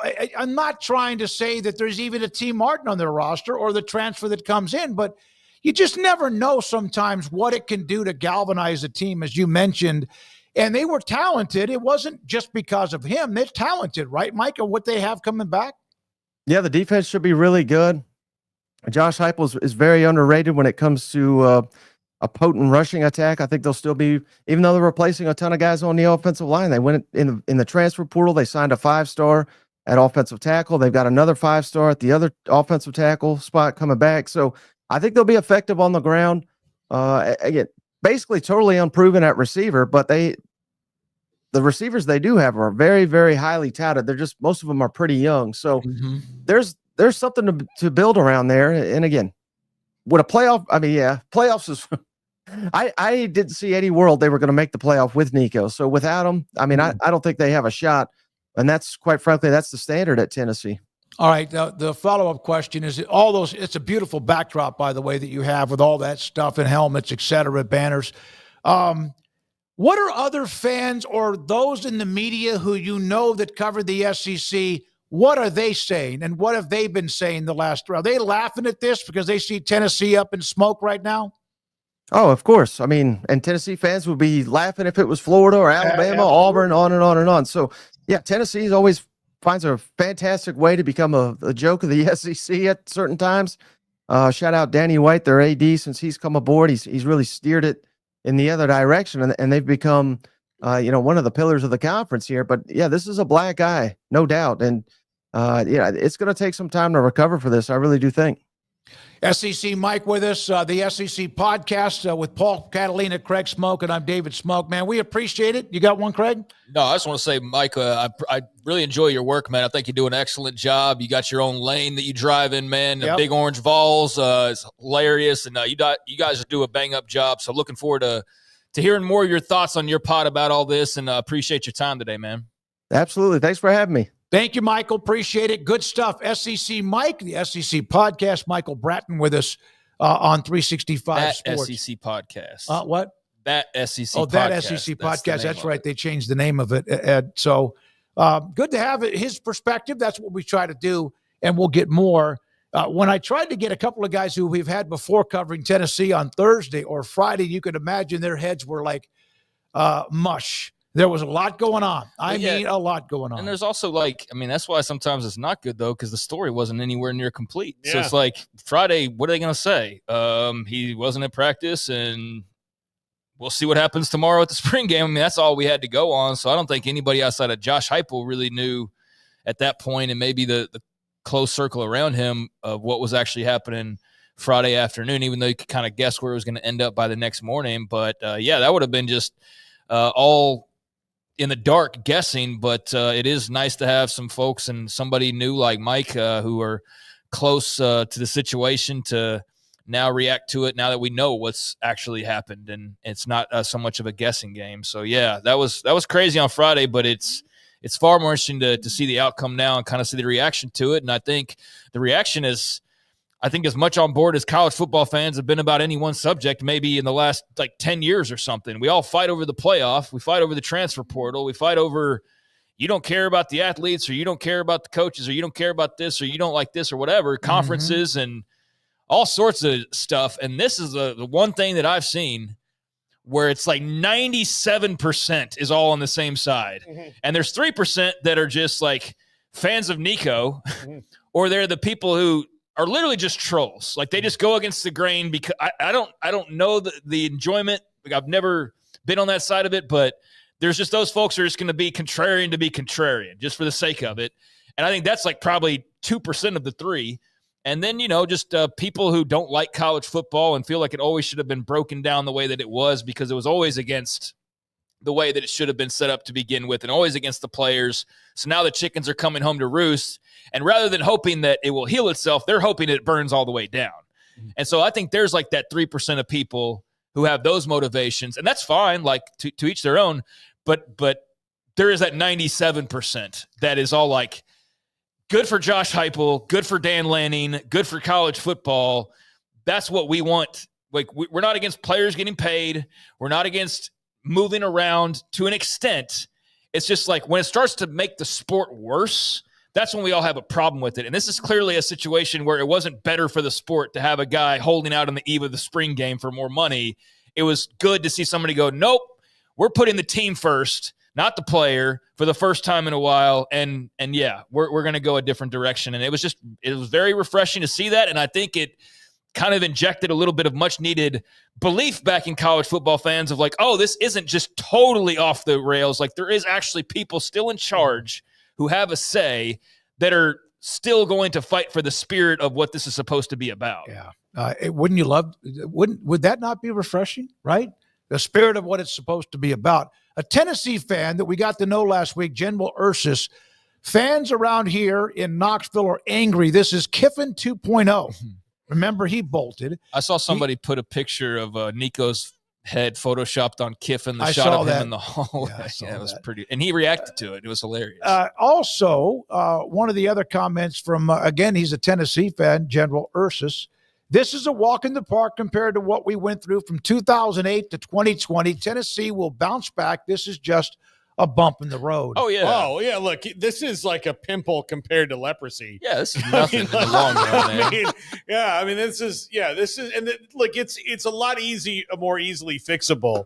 It sucks in the short term in that the excitement for this immediate season might be tamped down, right? But it's going to be exciting in a different way. Yeah, the big picture goals are not going to be in line with what they were when he was a starting quarterback. Yeah. Depending on who you get. It's unlikely you get anybody near his caliber. So, yeah, the thoughts of going back to the playoff and playing for the national championship, like those have taken a hit, no doubt about it. Mm-hmm. But if you go win 8 games, like Mike's saying, and with your freshman quarterback, that's going to be fun in an entirely different way. And you're probably going to enjoy it a lot more knowing the story behind it is that this wasn't supposed to be the case, but damn if we didn't go win 8 games and beat so-and-so and have a little bit of fun doing it. So, yeah, I think it's definitely a projection changer, but you might still enjoy it as much, just in a different kind of way. And, yeah, the program's going to be fine. I mean, I think what Heupel said is kind of what I was trying to say about the spirit of the game. Because look, I have issues with the game as well, but I think that no player's bigger than the team. That got lost for a little while, I feel like, maybe in our heads. And the fact that got brought back around and refocused of like, oh, yeah, that's right. Tennessee football is bigger than Nico Iamaleava. They are, and they always will be. And they'll be bigger than any other quarterback that ever walks through those doors, no matter how many they're bigger than Peyton Manning. They're big, they're bigger than anybody. And so yeah, that maybe needed to be a reminder for people when it's been so player-centric and player-controlled these last couple of years. But absolutely, Tennessee football, the program will be just fine, and this is a blip on the radar. I do think that there are some fans that are like, man, Nico can't do this. That sucks. His dad's an ass. And then they're like, I wonder if we can get him. That's part of the circle of life in college. Shahan mentioned Byron Brown, who's a really talented quarterback, and their little, moral high ground would disappear and they wouldn't care. Yeah, well, that's what sucks is that, you're sitting there and all of a sudden South Florida fans, what the hell did I do? Like, what I do wrong? Here's what they did. They were South Florida. Yeah. That's all. That's what, like, you were vulnerable. Right. Yeah. Hey, there are some in the chat. There's little nips and tucks that aren't all big fans of what Dan Lanning did because you don't trust him or don't like Oregon. Roger the Dodger, by the way, Tennessee did everything to max out NIL payouts, so I don't feel bad at all for Vols. Oh, no, this is the chickens coming home to roost in a lot of ways. It was actually perfect that it was them or Miami or somebody along those lines. Yeah, Tennessee was the one that pushed NIL as far as anybody in the beginning and to the point of involving the government and getting their way. So, yeah, I don't think you feel bad for them from the standpoint of like, oh, these innocent little football programs. No, it's just that, you had a situation where it was the player of the team and the team chose the team and the player chose whoever was making the decisions chose whatever they chose, which was, for quite frankly, the last 72 hours, a lot of embarrassment and maybe more to come depending on where he ends up and how he plays next year. So, yeah, Tennessee's no program's innocent. And it is kind of, it is full circle moment for sure. So, yeah, they had to eat a little bit of their own cake that they made. And it didn't taste very good, but still, they're going to be better for it in the long run as a program doing what they did this past weekend. A lot of you that have watched us, we appreciate it, have also brought up that you have followed Mike with what he did. He quit what he had before to take that SEC football podcast and does a great job with the content. There were some basketball notes all the way up until even today. We have an interview with a player that came back home to play for his home team, home city, hometown. We'll have that too and much, much more. And I want to, let me see here. Garrett, let's do the football. Let's do the football discussion with TJ. You want to break first? Okay, we'll come back with that. Just say it to me. You don't have to show me. You can say it to me. I was looking down. I'm sorry. I thought we'll come back with Pal. We are. We are, but it's a very short interview, so we had a couple of things I was going to get to first. We'll come back with the latest commit, hometown boy coming back to play for Scott Drew and Baylor, and yet other basketball transfer portal news. This is 365 Sports. The Baylor Club inside McLean Stadium, I-35 in Waco. In fact, I was talking to a couple of those who run special events. The special events, one of those that we have in mid-May, which we honor 20 senior high school student athletes who are all amazing, from going to academies, military academies, to much, much more around the country. We'll host that on May 14th inside the Baylor Club. They have different options of rooms, suites, and more. One of the prettiest views is the presidential suite in the top right-hand corner where you can see the entire field, the Brazos River, and also the campus. And then, of course, inside the Baylor Club itself, which is just loaded when they have food from their chef, Chef Lee, that is always cooking up great food if you can do that most throughout the week, and special opportunities for you. You tell them you're a 365 Sports viewer, and you can get discount, $100 dining certificate for that. Be a part of the Baylor Club. Join today. Memberships are available. Let Let Camille Johnson Realtors guide you seamlessly through the process of buying your dream home or selling your current one. Commercial, farm and ranch, or residential, Camille Johnson Realtors can smoothly and successfully lead you through any transaction. With a team of 28 experienced agents who are excited about serving you, Camille Johnson Realtors services the entire greater Waco area. If you're in the market to buy or sell, contact Camille Johnson Realtors, 104 Midway Center in Woodway, or find them online at www.camillejohnson.com. Camille Johnson Realtors, elegant, charming, warm. Welcome home. Pizza, burgers, and Bears football. There's no place around Waco that serves them all other than Bubba's 33. Come show your green and gold and enjoy some of Waco's best food and beverages while watching your favorite team, the Bears. When real Bears fans get hungry, Bubba's 33 is the #1 spot for ice-cold drinks, hand-stretched, stone-baked pizzas, and bacon-infused burgers. Join us for indoor or patio dining. Bubba's 33, Waco's restaurant and proud supporter of Baylor Bears football. Sick 'em, Bears. Don's Humidor, your home with a 48-foot walk-in humidor with the elite cigar brands from around the world, including the #1 cigar of the year, Aging Room Cuatro Nicaragua. Plus, they have the great brands like Macanudo and Artur Fuente, Rocky Patel, Aston, and so much more. CBD, great for sore muscles, aches and pains, sleep, Vita Dreams, and anxiety, mild depression, general health and wellness. Their staff very knowledgeable on the subject. Don's Humidor in the Townwood Shopping Center off Valley Mills in Waco. Ready to take your business to the next level? Carrion Solutions has got you covered. We deliver world-class IT consulting, including Quest On Demand and Migration Manager, M365 and Exchange migrations, Active Directory assessments, security hardening, and Windows Server upgrades. Our experts specialize in consulting, monitoring, support, and managed IT services. We promise vision, professionalism, and unbeatable value. Satisfaction guaranteed. If you're not happy, we make it right. Remember the name Carrion Solutions. For more info, email sales@carrionsolutions.com or visit carrionsolutions.com. That's CARRION solutions.com. Carrion Solutions, IT success guaranteed. At Ideal MRI, we feel blessed to be part of the Waco community. We're a small family business here in Central Texas. At times like this, the cost of healthcare has never been more important. And unfortunately, significant illnesses and injuries still occur. And that's why Ideal MRI is open and here to serve you through this difficult time. So if you need an MRI, ask your doctor about Ideal MRI. You can schedule online in minutes at idealmri.com or call 833-IDEAL-MRI.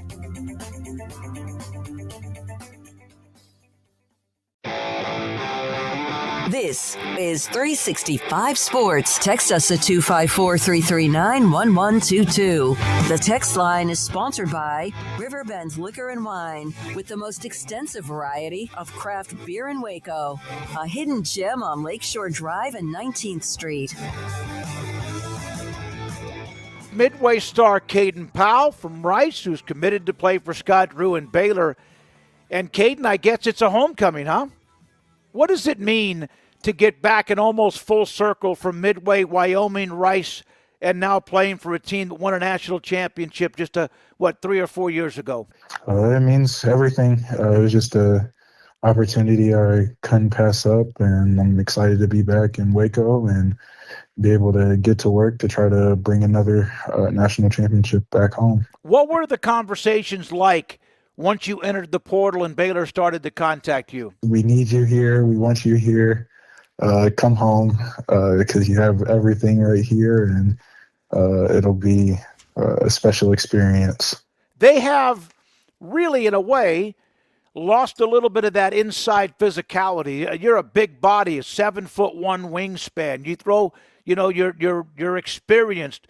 How much of that came into play that they have lacked that whatever it is inside? Just to be able to kind of get back. I talked to, with Coach Carter, that's on the staff, but one of the things when they won that national championship, they had a really good front court, and they emphasized that they're trying to get back to that so that way they can go win another one.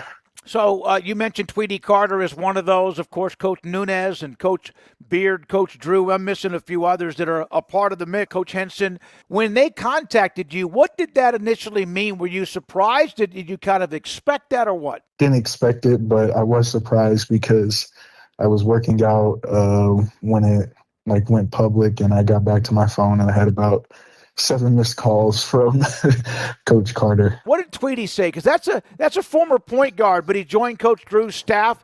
He was a part of launching Baylor into like being a different level team. He said that we really want you. He's excited to be able to get to talk to me and be able to have the opportunity to coach me, and that he wants me there. The whole staff wants me there, and they just want me to come back home and be able to represent Baylor. What was the conversation like when you made the commitment? Was it with Coach Drew, or who was it with? It was with Coach Drew.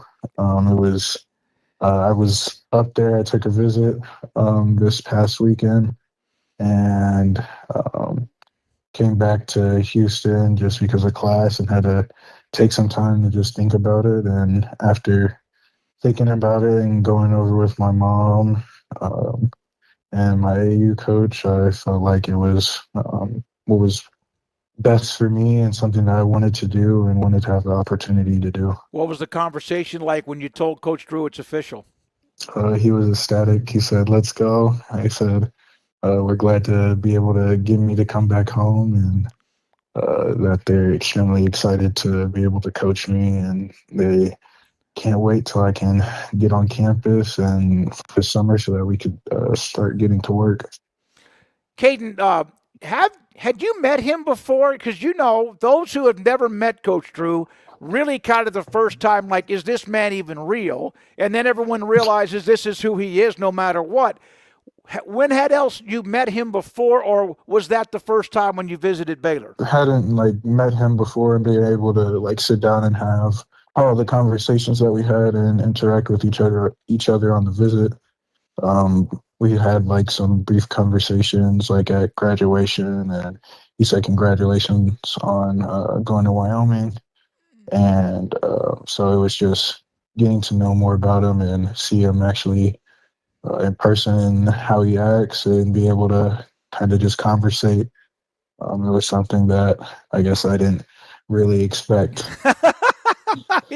He's full throttle energy, isn't he? Yes, he is. Your mom has been at Baylor in law school, and they're teaching for a long, long time. How much did your conversations with her, which should be all the time, how much of her being at Baylor has made this even easier to make this decision? It made it a lot easier just now that Foster's up. I mean, the law school's right across the street, so. Oh, yeah. I can be done with practice, done working out, and kind of just go to the law school and kind of crash our work area and be able to mess around in the law school. That's awesome. We're talking to Kaden Pal. He was at Midway. He was a McDonald's All-American nominee, went to Wyoming and Rice, and brings some bulk and physicality and some toughness to Baylor inside. Rim protector, finishing at the rim when you have the ball to score, rebounding. Which of all of those traits is the one that describes you the best? I'd say just for me personally, I take a lot of pride in my rebounding and being able to block shots. Did you watch Baylor at all this year? Did you have time? Because, I mean, you're playing your own career at Rice. Did you ever watch them on TV at all? Yeah, I was able to catch a couple of games. I like to watch a lot of college basketball, so I was able to catch a good amount of games throughout the year if we weren't playing or if they were on kind of like right before we played and I had enough time to watch a little bit before we started warming up. Did you notice that they did lack like enough bulk inside and physical presence? Plus, they, of course, had the huge injury inside as well. I mean, I didn't.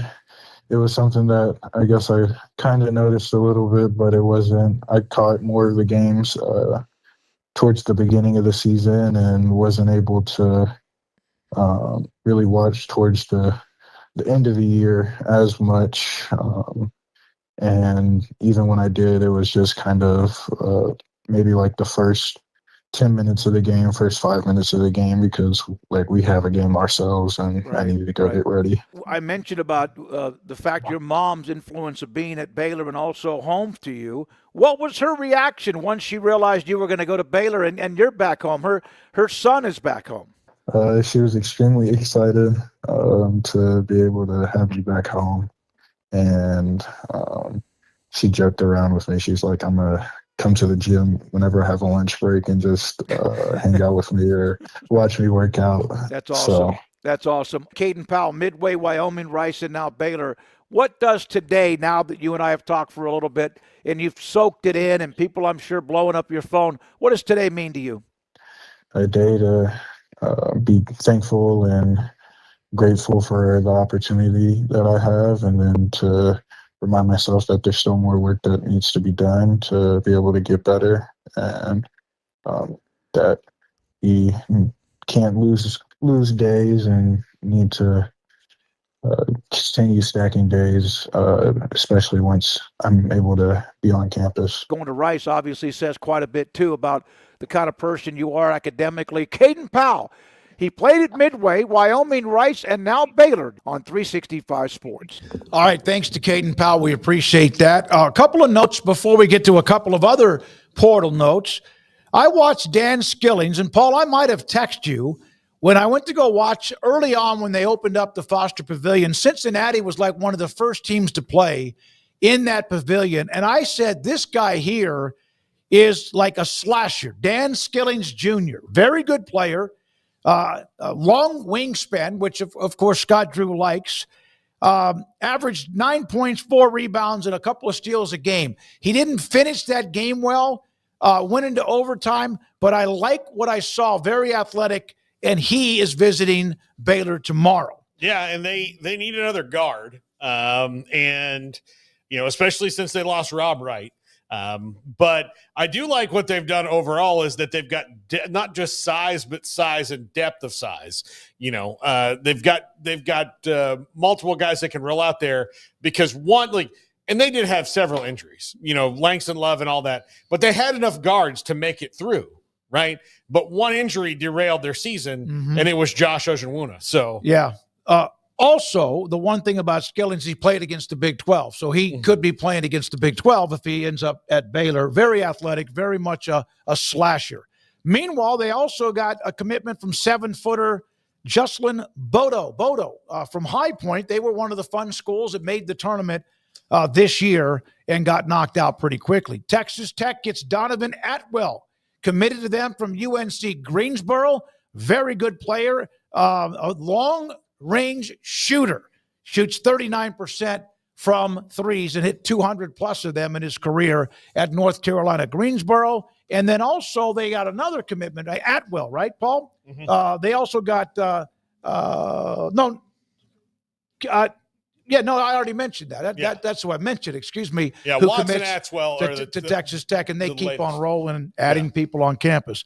Milos Uzan, he ended up was at Oklahoma, was a big-time player for Houston, a guy that literally tested Kelvin Sampson's patience, but it's like trying to break a thoroughbred. He was at times brilliant, at times maybe at times frustrating. He is declared to be a part of the NBA draft. Yeah, he's a key part of their machine. I believe he's hired an agent. I'm not completely sure.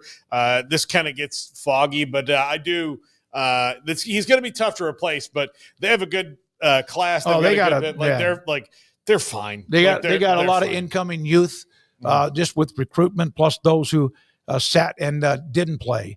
But finally, Honor Huff, from UT Chattanooga, the Moccasins, the top 3-point shooter in the country, is going to commit to play for Ross Hodges and also West Virginia in the Big 12. The leader in 3-point makes. So nice pickup for the Mountaineers there in something everybody really wants and really needs. And so nice snag there for Ross Hodge because Honor Huff had offers from pretty much everybody. Yep, could shoot it and in this day and age, not just shoot it, but make a bunch of them too. All right, when we come back, Dave Wilson was at the Masters at Augusta National. Some stories, Bernhard Langer, John Daly out at Hooters, and much more, and just the weekend it was. He's next. This is 365 Sports. Richard Carr, Buick GMC Cadillac. They are the people you can count on for all of your automotive needs, for great deals, whether it be pre-owned or new vehicles, whether it be service department needs. They can hook you up over at Richard Carr, Buick GMC Cadillac, and they do it with great customer service, and they do it as they have been for nearly 30 years now here in Central Texas, with a smile on their faces and great customer service. Serving Central Texas for 26 years to be exact. They're celebrating anniversary sales savings in particular right now, like saving on an all-new 2025 GMC Sierra 1500 SLE and SLT models in stock. Qualified buyers can save nearly $9,000, $8,750 to be precise, on all 2025 GMC Sierra SLE and SLT 1500 models that are in stock right now. You can also save $4,500 on a new 2025 Buick Encore GX, $7,500 on a new 2025 Buick Envista, which was named a 2024 Car and Driver Editor's Choice. They keep going down the models and the makes, but the point being, whether it's a Buick or a GMC, right now they've got a lot of great offers on new vehicles and thousands in savings that can be yours. If you're looking for a pre-owned vehicle, they got a lot full of those right now. Hundreds of used cars priced to move for your upcoming summer travel, and 100% credit approval is their goal. So go check them out. Locally owned, locally run, celebrating 26 years of business in Waco. Do business with a dealership that gives back to the local community. Deal with people you can count on at Richard Carr, Buick GMC Cadillac. Allen Samuels House of Travel is a full-service travel agency with highly experienced travel consultants plus support staff with over a combined 150 years in the travel business. They are ready to take care of any travel situation for you, your family, and your business, and with the kind of knowledge to complete a seamless itinerary trip start to finish. They will search for the best deal to accommodate your budget, from air to cars, ship to shore, hotel, and even meeting space. Name a destination and they've been there. They know the places to go, and international and missionary travel is one of their unique specialties. Allen Samuels House of Travel, celebrating 50 years in business. Call Connie, Sherry, Linda, or Bambi at 254-776-2560, or find them on Facebook or at houseoftravelwaco.com.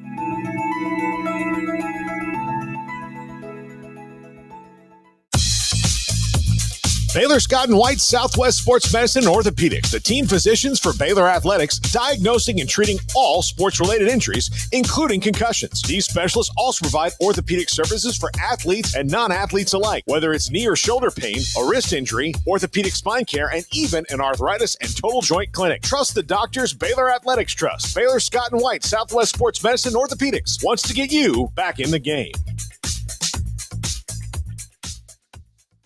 With so many companies and policies out there, it gets so confusing shopping for insurance, and I never know if I'm getting the policy that's right for me. Luckily, I met the team at the Niche Group Insurance Agency. With the Niche Group, you can go to one company and get access to coverage options from many insurance carriers, and you get to speak to a real person about your specific coverage needs. With the Niche Group, I know I'm getting the right coverage at the right price. If you need insurance, talk to the experts at the Niche Group at 1-800-258-8302.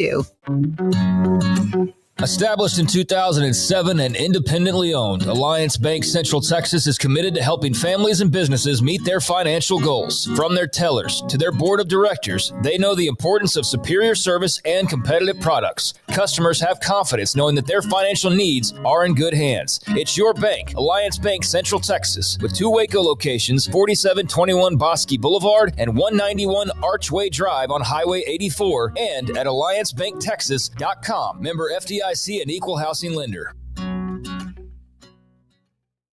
Want to send a message to the show? Jump in the Rudy's Country Store and Barbecue chat room. All right, 365 Sports, 2/3 of the way through the 4 o'clock hour. I will get to Paxton's idea. I said it was Kim, but it's Paxton's that Craig, Paul, and I and all of you in the chat can discuss if you want to. We'll do this in the 5 o'clock hour. If Nico Iamaleava was looking at a Big 12 team, how many of those 16 Big 12 teams would want him based on this is a deep year in the Big 12 when it comes to quarterbacks? I'm not saying there won't be a few, a chunk, I don't know, but we'll get to that in the 5 o'clock hour. We're joined by Dave Wilson, ESPN. He's been with us before, a great storyteller who was at the Masters at Augusta National and joins us on 365 Sports. He just landed from his flight back to Atlanta and on his way home for the first time to see his wife and kids in 11 days. Dave, thank you very much for your time. Can you try to just explain just the overall atmosphere of yesterday and the roars of the crowd? And I don't even know how many times you've covered the Masters, but just your overall impressions. Well, this was my first Masters ever covered, so it was not a bad start, I would say. Man, but I don't know if you know this, Smokey, but I haven't written a lot of golf stories dating back to my days in the Rory Blair Country Club in Kilgore. That's probably the last place I covered a golf tournament. So this is a little up the degree of difficulty here a little bit for me. But it was, a remarkable atmosphere, and it's really fascinating because there's such a sentimental. I think there were so many people pulling for Rory that it's just like the galleries or the patrons. I'm sorry, I don't want to get in trouble, but they live and breathe with that guy riding the roller coaster, and it was you could hear it. I went out. I'd been pretty busy the previous 3 days, and so yesterday I got to walk quite a bit while we were waiting on it, and got to go walk Amen Corner and walk all that stuff. And I mean, what a privilege that is! But you can just hear the roars from across the golf course, and you can feel it. And you just wait and turn, and you look at the leaderboards, the old manual leaderboards, and then everyone sees Rory's score change or Bryson's score change or whoever, and then the whole place lights up again at the other hole. So it's really cool. I mean, the idea that nobody has phones, everybody is getting it all at the same time, and through the old manual scoreboards is really one of the most unique things in sports. Dave, could you feel palpable emotion throughout the course? Like as you went around, because of the way, like it wasn't, a lot of these things can just be coronations, right? A guy, he's 4 strokes up and he just goes and he wins, and that's cool because you get to see a guy do something that's really rare to do. But this one was absolutely it's one of the most entertaining sports days I've ever had. Yeah, I mean, the idea that, is he gonna break through? Or is he gonna let it slip again? And he even said, I thought he was very honest in his press conference afterward, where he even said, look, there was parts of the day late in the day where I'm like, oh no, did I let it slip away again?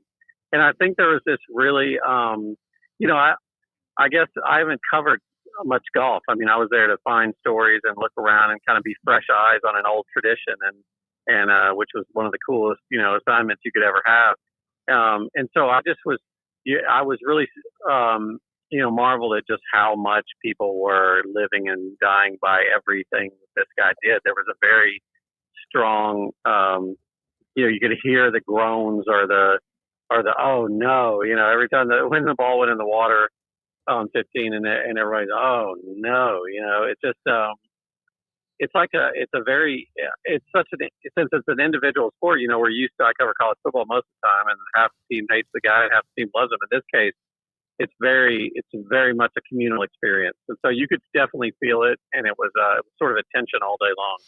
Dave, that's the tournament, but you did a handful of stories, which is what you do do well, very well, including one on the Friday. Was it Friday night or Saturday night? So DeChambeau is in the middle of the mix. My goodness, at one point yesterday, led the tournament early on after Rory double bogeyed one and then Bryson birdied 2.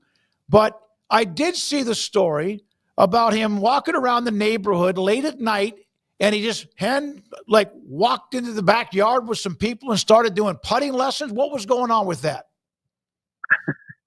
Yeah, so I when I first got to Augusta, I met some folks, and they were like, "You got to meet Uncle Paul. He's like the craziest guy in Augusta." And that's what you look for when you go out someplace you haven't been before. You want to know some characters and you want to know some stories. And I said, well, I want to meet this guy. He sounds interesting. He's an artist. He has a Guinness Book of World Record for the longest skateboard jump.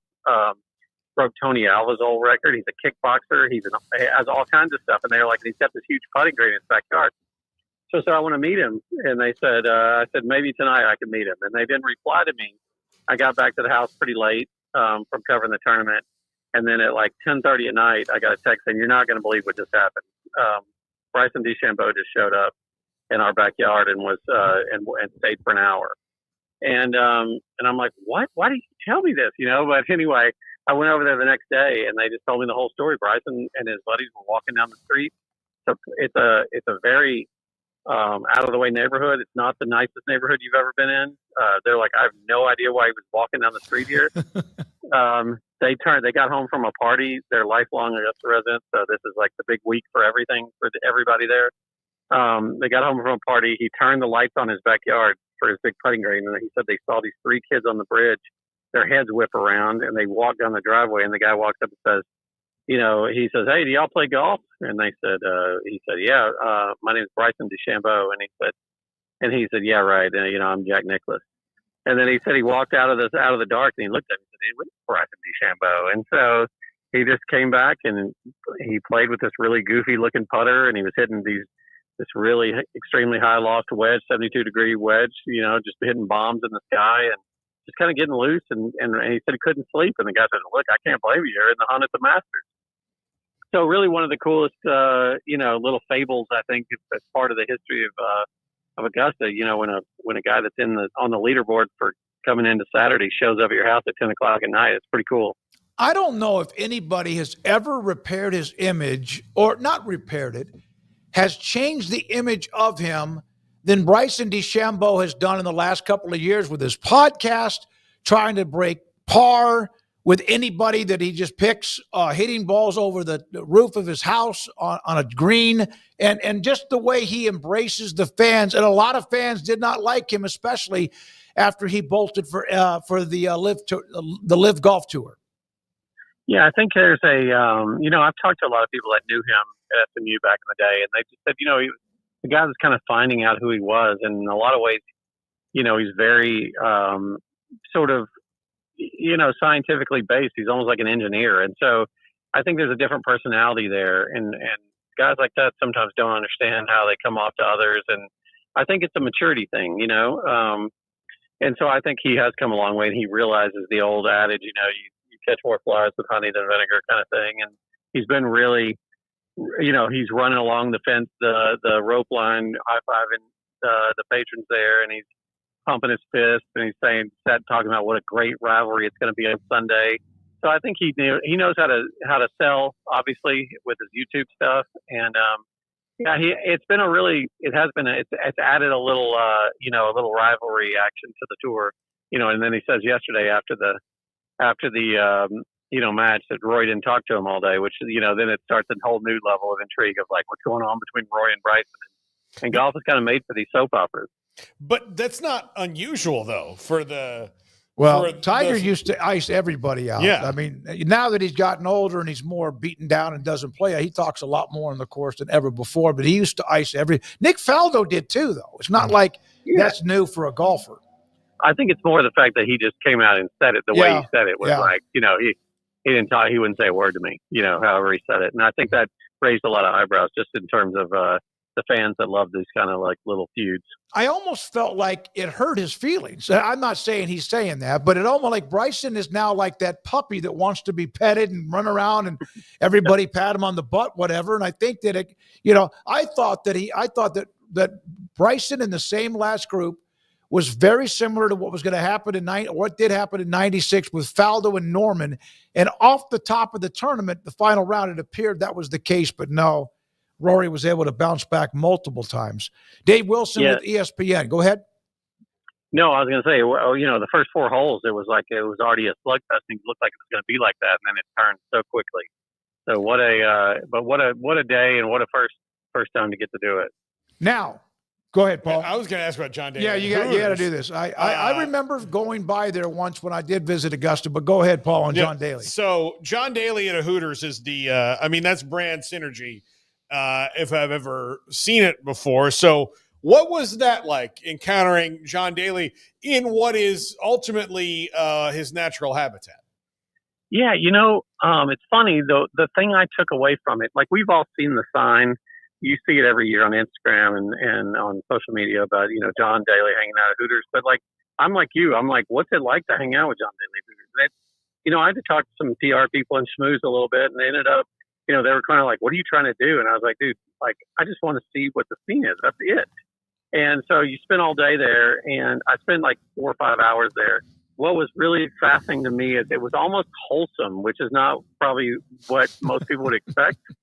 But it's just people coming to pay homage to their like everyman hero. And I was, my favorite was Dale from Vidalia brought him a box of onions, and a guy from Wisconsin brought him cheese, and a guy painted him a portrait of him and a dog that he wanted to give him. And it's just people saying, "You're my hero." You and Pete. The one guy said, "You and Pete Rose are my two heroes," and I got to meet one of them today. And he was just on his lunch break. He wasn't in town for the Masters, And I think there's it's a really good thing for golf to have people like that are in what can feel like a very elitist sport. To have a guy like that where the everyman wants to come hang out and smoke Marlboros and drink beer on the patio at Hooters in Augusta, and it's a different element that I think ultimately is good for the sport. You know when he started doing that? 1997. Interaction with fans at the Hooters in Augusta, Georgia during the Masters started back in 1997. Of course, now he signs autographs, takes pictures, and a multi-year endorsement deal with not only Daly, but his son, John II, too. So, the Hooters and John Daly just makes sense, right? Just makes sense. The Bernhard Langer, last time, he has won the green jacket twice. I didn't like him when he was younger. He was a foreigner in Germany, and he was on the Ryder Cup teams with all those other guys that were beating the Americans. But I've gotten to really enjoy watching him actually when he got involved in what is now the Champions Tour. And then I saw some of the interviews that he did leading up to the last time he would play there. I thought he was classy in the way he went out and was just an incredible impact in the game of golf. Yeah, I think it's an incredible story. He comes from a village of 500 people where golf was not a thing. And, he just had such a reverence for the Masters. The fact that there's a guy who could watch this from afar, and he's like, even when you were watching, the Open in England or in Great Britain, it was always it moves around. But he's like, everyone watches the Masters, and it's always the same course, and then you find yourself here, and we've all grown up with it. And he put so much in perspective about that. But what I thought was fascinating about him is he basically lipped out a putt where he would have made the cut. He's not like he's not good enough to play there. He's shooting in the 1 or 2 over. He's shooting right on par. And he just said, I don't want to just be in the hunt. I want to win the thing. If I can't win the thing, I don't want to play it. And he just hit, the game has gotten so much longer, the course longer that, he's hitting long irons and hybrid woods and the greens where other guys are hitting 8 and 9 irons, and those greens are so fast he couldn't do it. But he's such a tactician that he's still right there. But he's like, it's just not good enough. He doesn't want to do that. That's why he dominates on the Champions Tour. He's still a great player at 67. Yeah, he really is. All right, so that's first time you've been. And you obviously were able to get inside the gates, too. I know there's a media press room or whatever, and we've had different writers that have covered it. And Art Strickland was on with us on, Friday to kind of give us an update after the second round. So now that you've been there, we mentioned the roars and all that. Forget about the tournament itself. What was it like to experience Augusta National? Well, the first thing is just the sheer natural beauty of it. I mean, it has to be, I was like, this has to be like, if you're a zoologist, you are a zookeeper, you want to work at the San Diego Zoo. If you're a horticulturist, this must be your dream. It's just like the most beautiful grounds. Everything is perfect. What is remarkable about the place is the control they have over everything. And I don't mean that necessarily negative, but they, everyone there is on their best behavior because they're terrified of losing their passes. They control the concession prices. They control the merchandise. They control everything. And everything is so well run. The hordes of people that are behind the scenes, it's really not unlike, Disney World in a way, where on the front, everything looks perfect. And behind, there's a whole bunch of stuff that makes it go that they don't want you to see and that you don't see. And, it's just immaculate. I was sitting there watching Scheffler on 18, and some guy came up and bumped into me and grabbed me. And I looked over and it's Bijan Robinson standing next to me. He's like, "Hey man, I haven't seen you in a while." And I wrote a story about him when he was a sophomore and he remembered me. He's like the nicest kid, but it's like, they're just standing next to you, JJ Watt's walking around, Dwayne Wade's walking around. I saw Shane Beamer and a few other coaches, and they love it because no one's trying to get a picture of them with their cell phone, drinking a beer or doing anything. and everybody just rubs elbows, and everybody's kind of the same there. And it's a pretty just the history, the reverence you have for the people that have walked around there, both the reporters and the golfers. It's a little bit breathtaking on the first day, and then you kind of ease into it, but you never get used to it. Dave, great job, man. I'm glad you get a chance to go probably sleep in your own bed for the first time in almost 2 weeks. I hope you enjoyed the trip. Great stories coming out of what you did, which is not a surprise because that's what you do. Well, I appreciate you, man. And I'm not complaining about the time now. It's not exactly rough work here, but I am excited to get home. I know you weren't. Thanks for your time. Dave Wilson with ESPN.com. I mentioned this, Paul, you and I traded a couple of texts. I don't think it was in the group text about what it was costing to get to the final round in the several thousand range. And Augusta National is trying to they're trying to get their hands around this, the secondary or third market scalping of their tickets, which otherwise cost like $175 a day. Here's kind of the unique 4-day pass. Here's the kind of the unique thing about Augusta National. I think that people don't realize, and it really would upset them, the secondary ticket market, doing the price gouging that it is, in that Augusta National, I mean, obviously the media rights for the Masters and all those things make them millions of dollars. But they don't really make their money on Masters weekend. Like, their money's made by being, open like 6 months, like October to May or May to October. So not even, 6 months a year for their actual members. So that's where you make your money, having the richest people in the world be members at your golf course. That's where they make their real money. The Masters is their showcase event. That's what they do. So they've always had this thing about, we want people to be able to come and see the showcase event. So if it's $175, now look, I wouldn't begrudge them raising the prices, but they don't like, this is not they want to make the money on this. They want to keep it to where they have it. And these secondary markets are not, that's not in line with the mission of Augusta National. They're capitalists, but again, they make their money because Bill Gates and people like that are members there. Well, here's the deal. And I've said this before, what was a $400, maybe that much, $300 a day to go in off the secondary market is now in the thousands. Here's the other thing. If, in fact, Garrett, you are a member at Augusta National, which might be the last thing you would ever think about, because you'd rather be a member of the Toronto Maple Leafs. But there you go. If you were a member at Augusta and you were somehow, it got back that your tickets were being scalped, that was your ticket. They got them all, the barcodes and all that. But if your ticket was confiscated from somebody that was using it, that maybe they had sold 2 or 3 times, or maybe they just, you will lose your rights, and you will not get tickets, and you might even be kicked out of the damn golf, the country club. I mean, it's not a country somebody club. accountable. Yeah. So if you were the one, somebody goes and acts like a fool on the golf course, and they get their, like, let me see your pass, and they trace it back to you, you could be banished. It's incredible. Now, I want to get to one more thing, and I wish I could have gotten to this person's name. Maybe I can find it on Twitter as I'm telling the story. His name is Adam Kramer. I happened to see his tweet on being at Augusta National. The whole thing of what he was trying to say is, and I know you guys have gotten really good about putting your phone on do not disturb, right? Mm-hmm. I know that's probably something that everybody should do.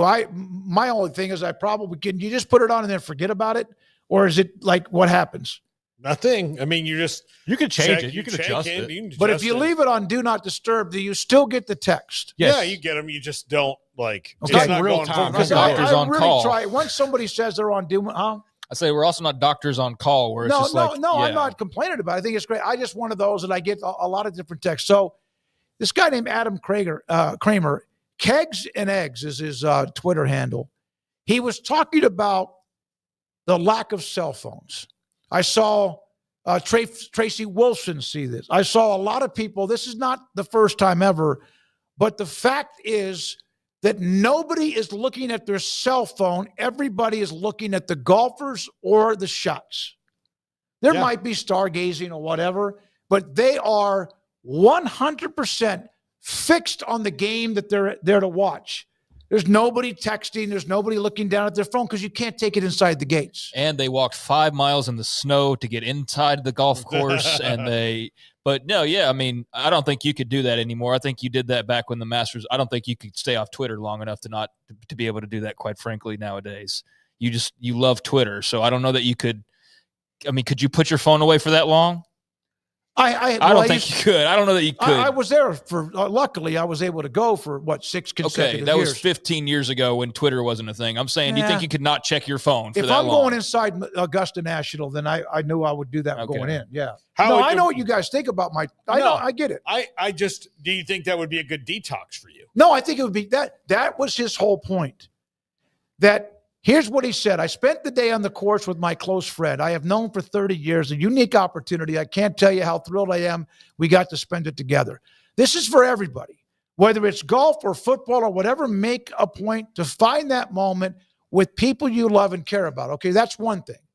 The monotony and the madness of life can be exhausting. I can't tell you how refreshing it felt to be without a cell phone for 9 hours, surrounded by wonderful people. Whatever your Zen is, go find it and bring someone with you. So, honestly, if I didn't have older parents, I would throw it in the ocean. I mean, I really would. The only reason why we're on all the time is because of FOMO. Yeah. Fear of missing out on something. And quite frankly, there's nothing big news-wise to me now. Like, I can get my news while we're on the air. I don't have to have it at 11:30 at night or at 9:30 in the morning. Like, I don't have notifications on for most apps because I just don't want the constant all day long. I know people that do, though, and they love that.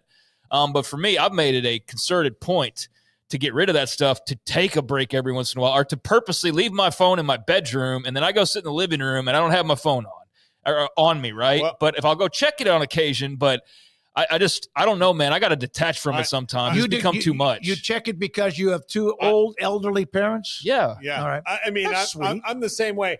I will say this. Before I worked with you, I used to charge my phone in a different room and leave it. Like at night, I would plug it on the charger and I would leave it in a different room. And then one day I didn't get a text from you at night, and you were like trying to ask me a question, and you kind of flipped out a little bit, and it changed my behavior, and that I was always there. In the time I was very influential to you. You were, and that was not a good thing. Ultimately, I'm not blaming you. I made my choice. I should have just said, "Hey, buddy," you should have put up a barrier right then and there. But again, we'd been working together for like 3 months, so I didn't know. So God, it was fun back then. Yeah. But when I was in Hawaii and I was 8 hours ahead of everybody, or behind everybody, I guess, when I was 8 hours behind, like nobody's calling me at all. Well, you were getting married. Yeah, but even then, like when I was getting engaged, like no one's calling me. Yeah. Right. I was on it. Like everybody knew he's in Hawaii. He's 8 hours, it's not even that time. So for the 3 weeks I've spent in Hawaii, I used my phone because like Amanda would be, she's going to go up to the room, and then I text her like, "Oh, hey, can you get my sunglasses case that's up there?" That's the only thing. Or to make a reservation at a restaurant. That was it. It was okay. Wonderful. Let's go back to what he said. You're able to kind of log off, decompress, and not have to worry about your phone. Well, here's the thing: is there'd be people at the Masters, and Rory would be lining up, and they'd be watching it this way. Oh no, absolutely, 100%, and that's what that's the old man in me. But like that's why you kind of have to do that, because otherwise, all we would see in the background of that shot is everybody doing this right here. Yep. And that's even though history's right there, like it's your real eyes are like, but they would just have to look through their phone to make sure that it got on Twitter, then tweet it, and that's just everybody's conditioned to do that kind of thing now. And so I've purposely like forced myself into like just being bored every once in a while, like just being bored. Like it might be boring, but hey, that was normal. That's supposed to be that way sometimes, not just constantly like interjecting me with another little hit of a tweet.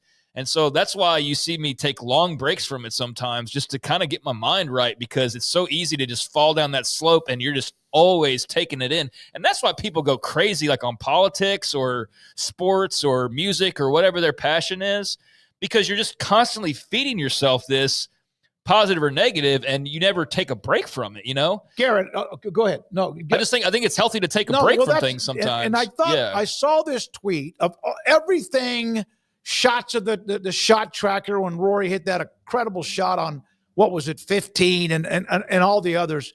But I read that, I went, damn, that makes sense. Well, and it doesn't matter now, because that, like, once my generation, I think, dies off, then, I mean, that's all it's ever going to be, because, I mean, and this is not a knock on young people, but just, I mean, you see, like, it's not going back in the bottle.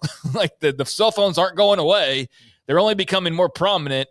It's like, where are cell phones not involved in some capacity with everything now? So, yeah, I mean, that's just the way that it is. So it's weird that's the weird thing, is to actually go, like, I'm going to turn this off and put it in a drawer for 4 hours or something.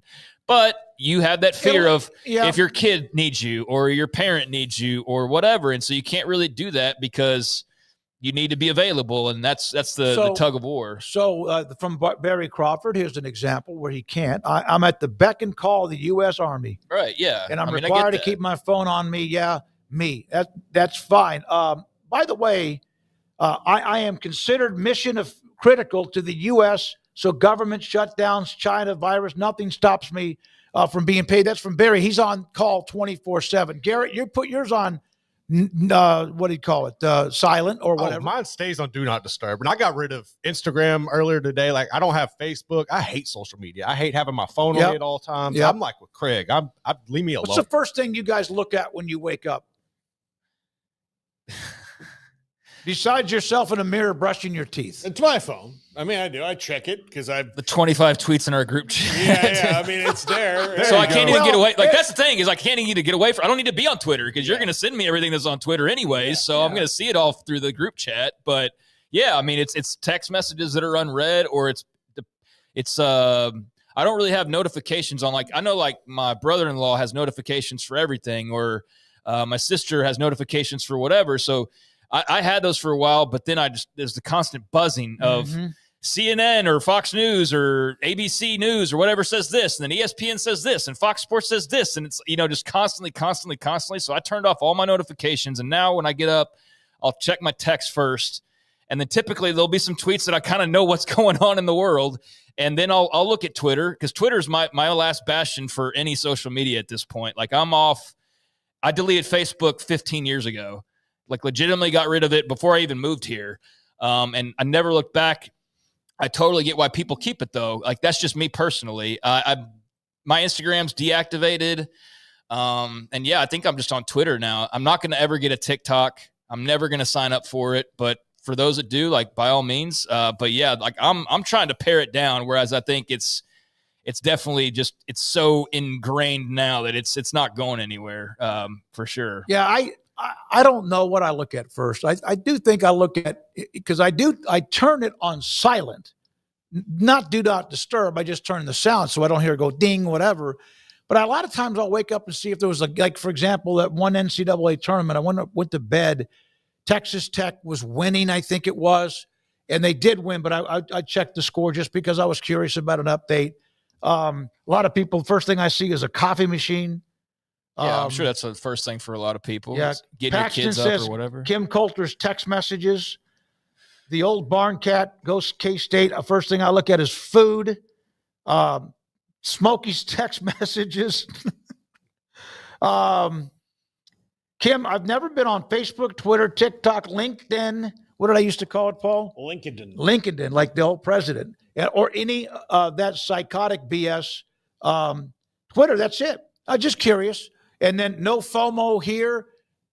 Now, that was something that I thought of. Everything I remember, which is all the great shot making and whatever, is not about golf. It's about, I saw that tweet from that guy and I said, my God, that's amazingly smart. I rarely go to Facebook anymore. And occasionally my wife will ask me, like, hey, did you see this on Facebook? I'm like, how many times have to go through this?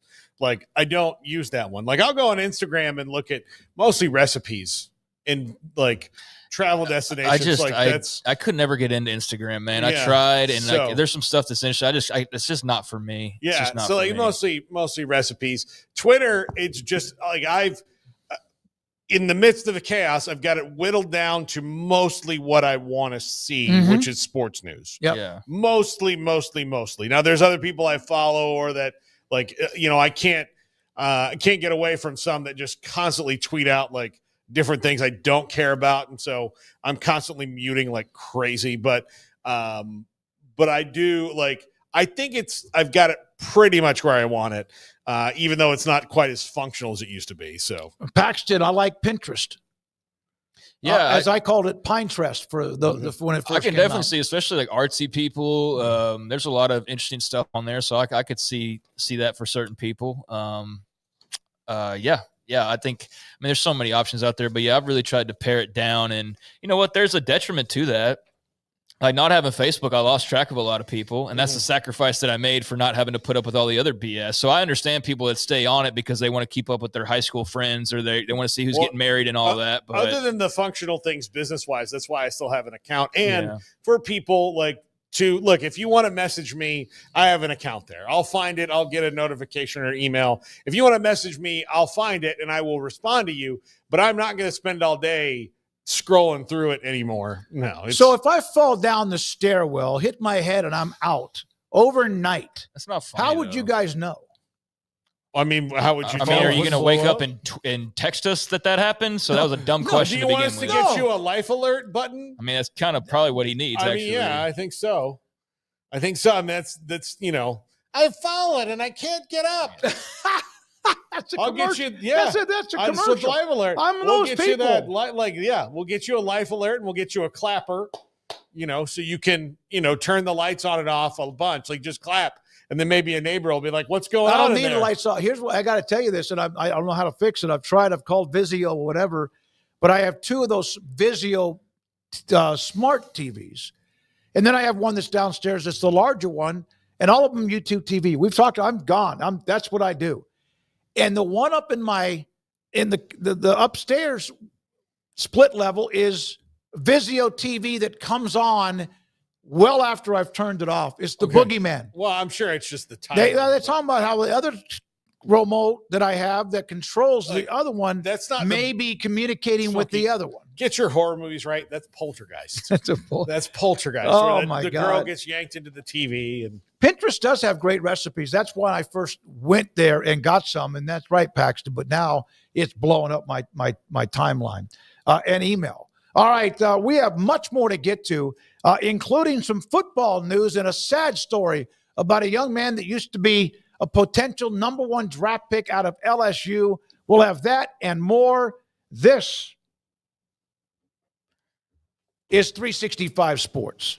Alan Samuels, Dodge Chrysler Jeep Ram Fiat. Right now, the month of April, they have a 2024 Ram 3500 diesel 4x4 for just $56,800. Drive home a 2025 Ram 1500 for only $35,900. And Ford and GM owners get extra $1,500 if you buy from Alan Samuels. Also, the Jeep Wrangler, the 2024 Jeep Wrangler Rubicon, $15,000 off or 0% for 72 months. Also drive the 2025 Jeep Compass for just $25,900. Big savings, legendary Jeeps, and of course, SUVs, the Ram trucks and more. And they have a very nice group of pre-owned cars. I bought one back in 2020. I love it. In fact, I just wrote my last debit card online, my last payment for that car that I bought nearly 5 years ago. That was refreshing. It's Alan Samuels, Dodge Chrysler Jeep Ram Fiat, Loop 340 east of 84 in Waco. Automatic Chef is your local vending, office coffee, and micro market provider, delivering outstanding service to break rooms all over Central Texas for over 50 years. Automatic Chef brings the best products to your location at the best prices. With hundreds of choices in fresh food, coffee, snacks, and drinks, let Automatic Chef tailor a break room solution to your needs. Make break time great again with Automatic Chef. Automatic Chef Canteen, 6900 Imperial Drive in Waco, or online at automaticchef.com.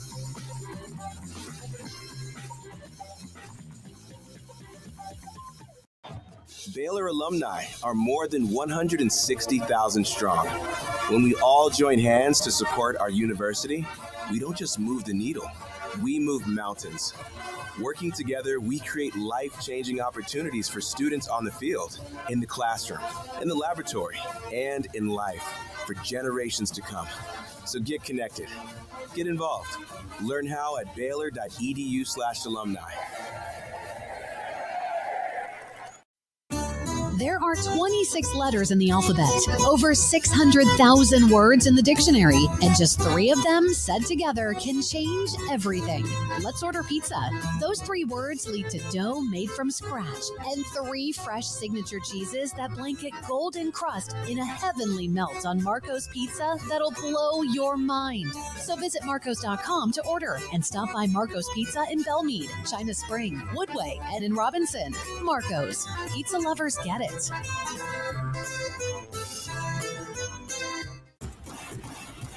Penny Clinic Men's Healthcare in Woodway is now proud to offer you men an exceptional weight management body sculpting product called semaglutide, also known as Ozempic or Wegovy. Semaglutide is an FDA-approved weight management medication. Once-a-week injections of this powerful medication offers an average body fat weight loss of 20% within the first year of treatment. In addition to body sculpting, semaglutide also normalizes blood sugars and has the clinical research proof of reducing blood pressure, cholesterol, stroke, and heart attack risk. If you're like most men and you have stubborn fat that will just not respond to typical diets and exercise, then help is finally here. Semaglutide, affordable, highly effective. Google search Penny Clinic Waco and reach out to the Penny Clinic team today for a free consultation with Dr. Penny to see if semaglutide is right for you. Go to pennycliniclowt.com.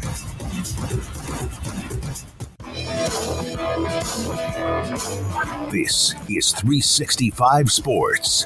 Enjoying the show? Hit the like button and subscribe. We'll look at Virginia Tech as we're 2 programs away from wrapping up the ACC and their schedule. We had that interrupted a few times along the way. Which conference, by the way, are we doing next? Big Ten. Big Ten. Okay. We have Virginia Tech, Wake Forest, and then Notre Dame. Yeah, then the Big Ten. And then we'll get into the Big Ten as a way we've spent a lot of if there is an offseason anymore in college football. Let's start with this, and this is an awful story. He had projected at one point of being one of those LSU wide receivers. We see him throughout the NFL. Was found dead Saturday in Houston, an apparent suicide in his car while being pursued by authorities. Much other report has come out that he was in an argument, left the scene of where he was being chased down by police officers, and apparently then took his life. He's had a lot of things in his life, including, of course, vehicular homicide. Kyron Lacey, you're speaking about. What did I did not say? You I'm didn't sorry. say his name. I said it before the break. Kyron Lacey, former LSU wide receiver. Yeah, it's a tragic story. I mean, he, a couple months ago was street racing and caused an accident that led to multiple fatalities. He was facing a very lengthy prison sentence if he was convicted, and it probably was going to be that. And things went off the rails really, really fast for Kyron Lacey. Yeah, awful, tragic. There's been all sorts of similar words used to describe this, and it's all those things. It's just a really terrible story where there are, nothing but there are no winners, certainly, and there's nothing but heartbreak and tears and just a lot of collateral damage. And, it looked like his future was very much murky with the upcoming court issues and what he was facing in the story involving him driving around in his car and ultimately, allegedly, causing the death of an elderly person. Mm-hmm. And now this, where he was apparently at a family member's house, whatever was going on. He shoots a gun off into the ground or whatever. And that person or someone at the house calls cops. They, show up, find and pursue. And then he apparently, it looks like, shoots himself while driving, and that's how he crashed out and how this all ultimately ended. It's just a horrific story on every single level. And hopefully a cautionary tale in some ways, but I don't know, man. I don't have a lot of words other than just awful, tragic, sad.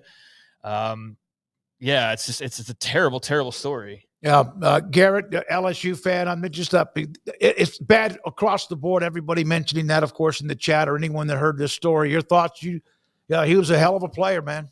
No, he was. I mean, they had some issues there. I think this is kind of a cautionary tale of like mental health awareness and kind of situations where people you get a lot of money. You get situations where, I don't know. I just think this just got off the rails. I really don't like talking about this. All right. No, not okay. I don't blame you for doing that at all, but it is. I will say that his downward spiral from the opening game of the year and that personal foul call when he's doing the gun celebration to now. Yeah. I mean, you talk about, what was that, like 7, 8, 9 months, whatever it was. I guess like probably 7 or 8 months. 8.5, 9 months ago. Yeah. From going, and I remember I was so pissed about that. Oh, you were, yeah. I was pissed about it because I don't want to start, but he clearly didn't think that there was anything wrong with it or didn't see what was wrong with it. And so it became the big deal that it did, and whatever, he went on and played, and then obviously, was hoping to go to the NFL, and then has the car accident that kills somebody. And then now you have this, and it's just like, damn, man, since August, basically, right? Like you go from that opening game where he had the big touchdown catch and then the big foul the big penalty afterwards to like, here we are in mid-April. It's insane. And that's why you hope that cautionary tale is a part of the equation when talking about this young man for people to hopefully learn some valuable lessons, or, whatever the case may be, to not have another situation like this. 'Cause it's just ugly. It's ugly all over. And, just very unfortunate that so many lives were lost. Yep. You see the tweets, and you got to check in on people if you haven't. Next thing you know, they may be gone. That's why you always want to check in on whoever it might be that you haven't talked to in a long, long time. Liberty, this guy can play. TJ Bush entering the transfer portal 2 years after 2 really good years with them. He's got the body size, 6'3", 260, plays that position you never get enough of, or really good players, the edge. 90 tackles, 16 tackles behind the line of scrimmage, 7.5 sacks, 9 passes that he knocked down through 2 years, freshman All-American, and also All-Conference USA All-Freshman team.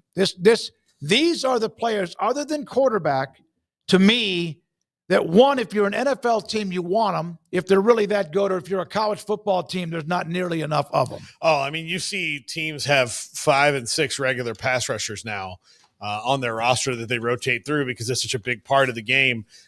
He's one from the below the group of 6 or whatever, how many there are levels, the group level that's going to move up and make some money and go to a pretty interesting place. He's played well early on at Liberty, but like everybody at Liberty, wherever he goes, we're almost wherever in the country he goes. Like I'm not even like just singling out like the Power 5.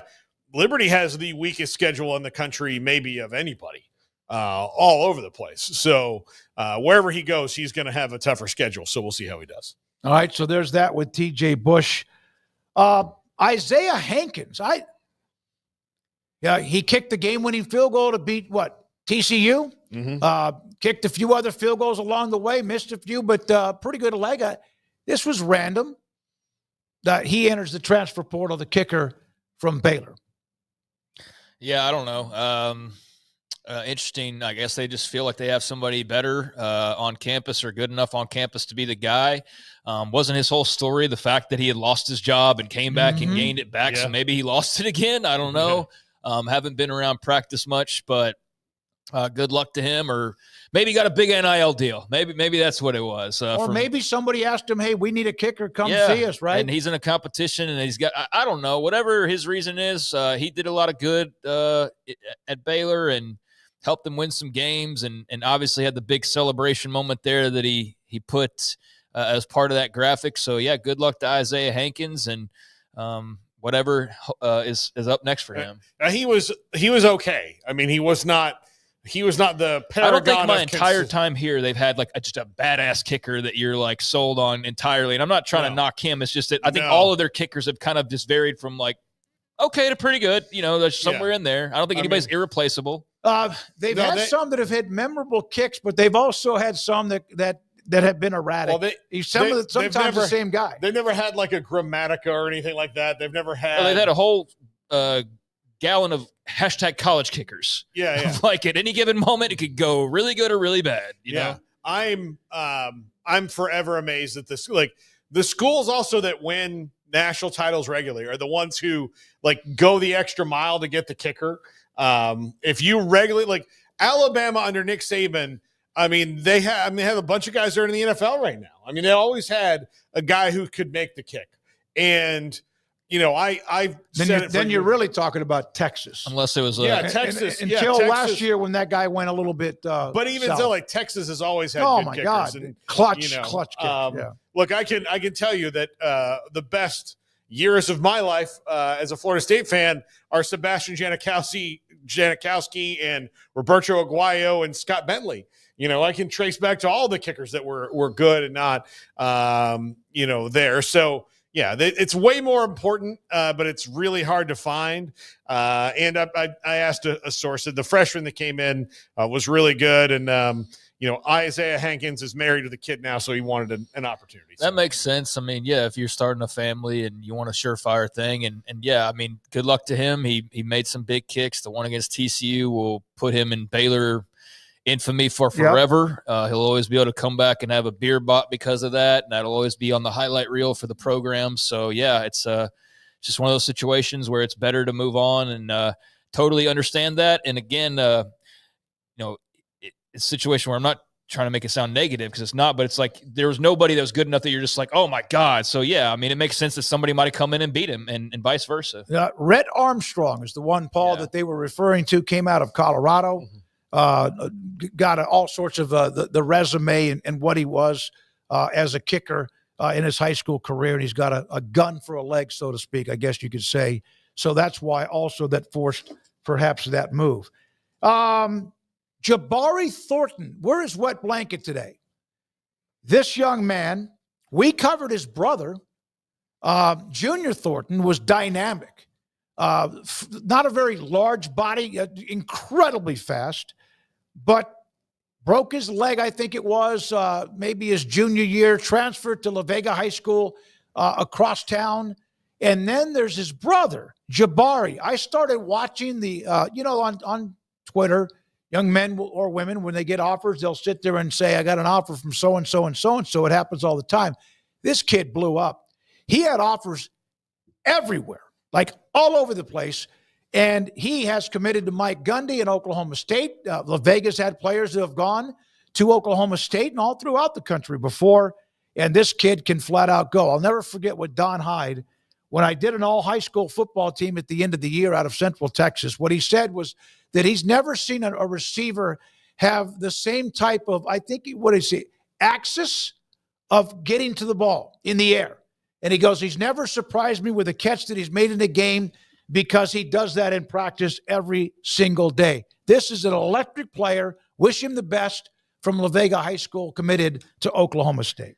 Yeah, I don't know how much in the hunt Baylor was, but I totally understand somebody wanting to get out of their hometown. I don't second guess that at all. So good luck to him, but I'm sure Baylor would have loved to have kept him at home. But regardless, he had a lot of other opportunities and chose Oklahoma State. I mean, Nebraska, Oregon, Arkansas, amongst some of the other suitors that had offered him at this point. So we'll see if it sticks, because that's every commit in the world nowadays. It's like, let me know on signing day if they've signed and the ink's dried, and I hope it does, because I think that's a really good pickup for Oklahoma State and Mike Gundy, and he's a really dynamic player, as you mentioned. And yeah, they've popped into the Central Texas, the Waco area. All the time. Corey Black, one of the more recent examples of that, and there's been various others. So yeah, they're not a stranger down here. They've got, I don't know if you'd call it a pipeline, but they've got enough ground that's been dug that it's easy to get to Stillwater and follow the lead. And so that's a nice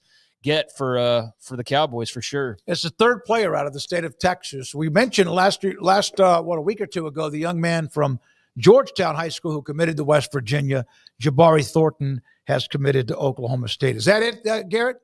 Yeah. All right. When we come back, we will hit Virginia Tech. What's on their schedule for 2025. Paul in his top 5 around the corner. And this is 365 Sports.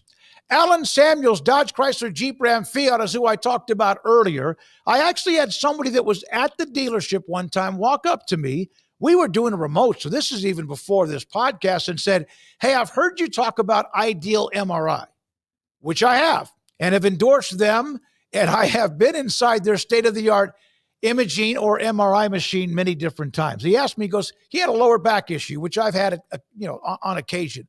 I said, man, I'm telling you, the $490, so he didn't believe the price. Could not believe that it was $497. And yes, it's $497 or less every single time.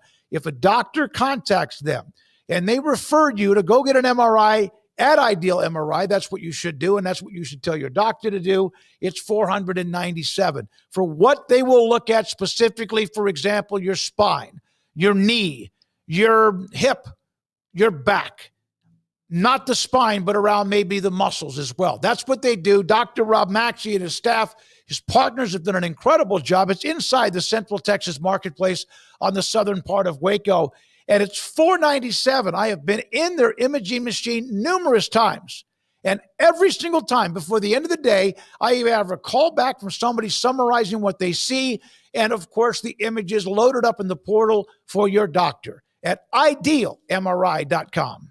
In our logo and advertising, we say we are people that you can count on. What does that mean? It starts with providing a quality vehicle and quality service at a fair price.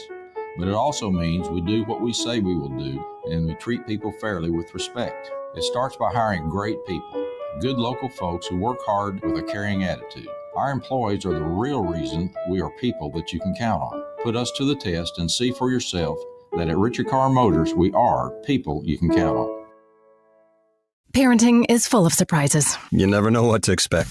So after our son was born, I called my Texas Farm Bureau insurance agent to set up a life insurance policy in case something happened to me. Sawyer is now 2. And we'll soon have a sister. There's no one else I would trust with protecting my family. Stop by and see our agents at one of our 3 McLennan County locations. Coverage and discounts are subject to qualifications and policy terms and may vary by situation. Developed by Startup Waco, a nonprofit organization, GXG is a program designed to support the entrepreneurial development of Baylor University student athletes through NIL activations. The program helps student athletes maximize their platforms and offers a comprehensive support system for them to create and grow new businesses that not only benefit themselves, but also uplift the local economy. Fans who wish to support student athletes can donate to GXG via the GXG NIL Fund, BaylorBears.com/GXG. Contributions to support NIL activations through GXG can be made at BaylorBears.com/GXG. For more information, follow at GXG_GreenXGold on social media and visit the official website www.gxg.startupwaco.com. GXG, empowering student athlete entrepreneurship and uplifting the local economy through NIL activations. Riverbend Liquor and Wine now has 2 locations to serve you. The original on Lakeshore Drive at North 19th Street and the brand new spot in downtown Waco at 600 Franklin Avenue. If you're looking for the best in craft beers or local Texas bourbons, then the original is the place to be. And for the latest trends and online phenomenons, head downtown to the Franklin location. Either way, you're going to get the same great variety, customer service, and speedy experience. Check out both locations on their Facebook and Instagram pages, Riverbend Liquor and Wine, Lakeshore Drive at North 19th Street, and now downtown on Franklin Avenue.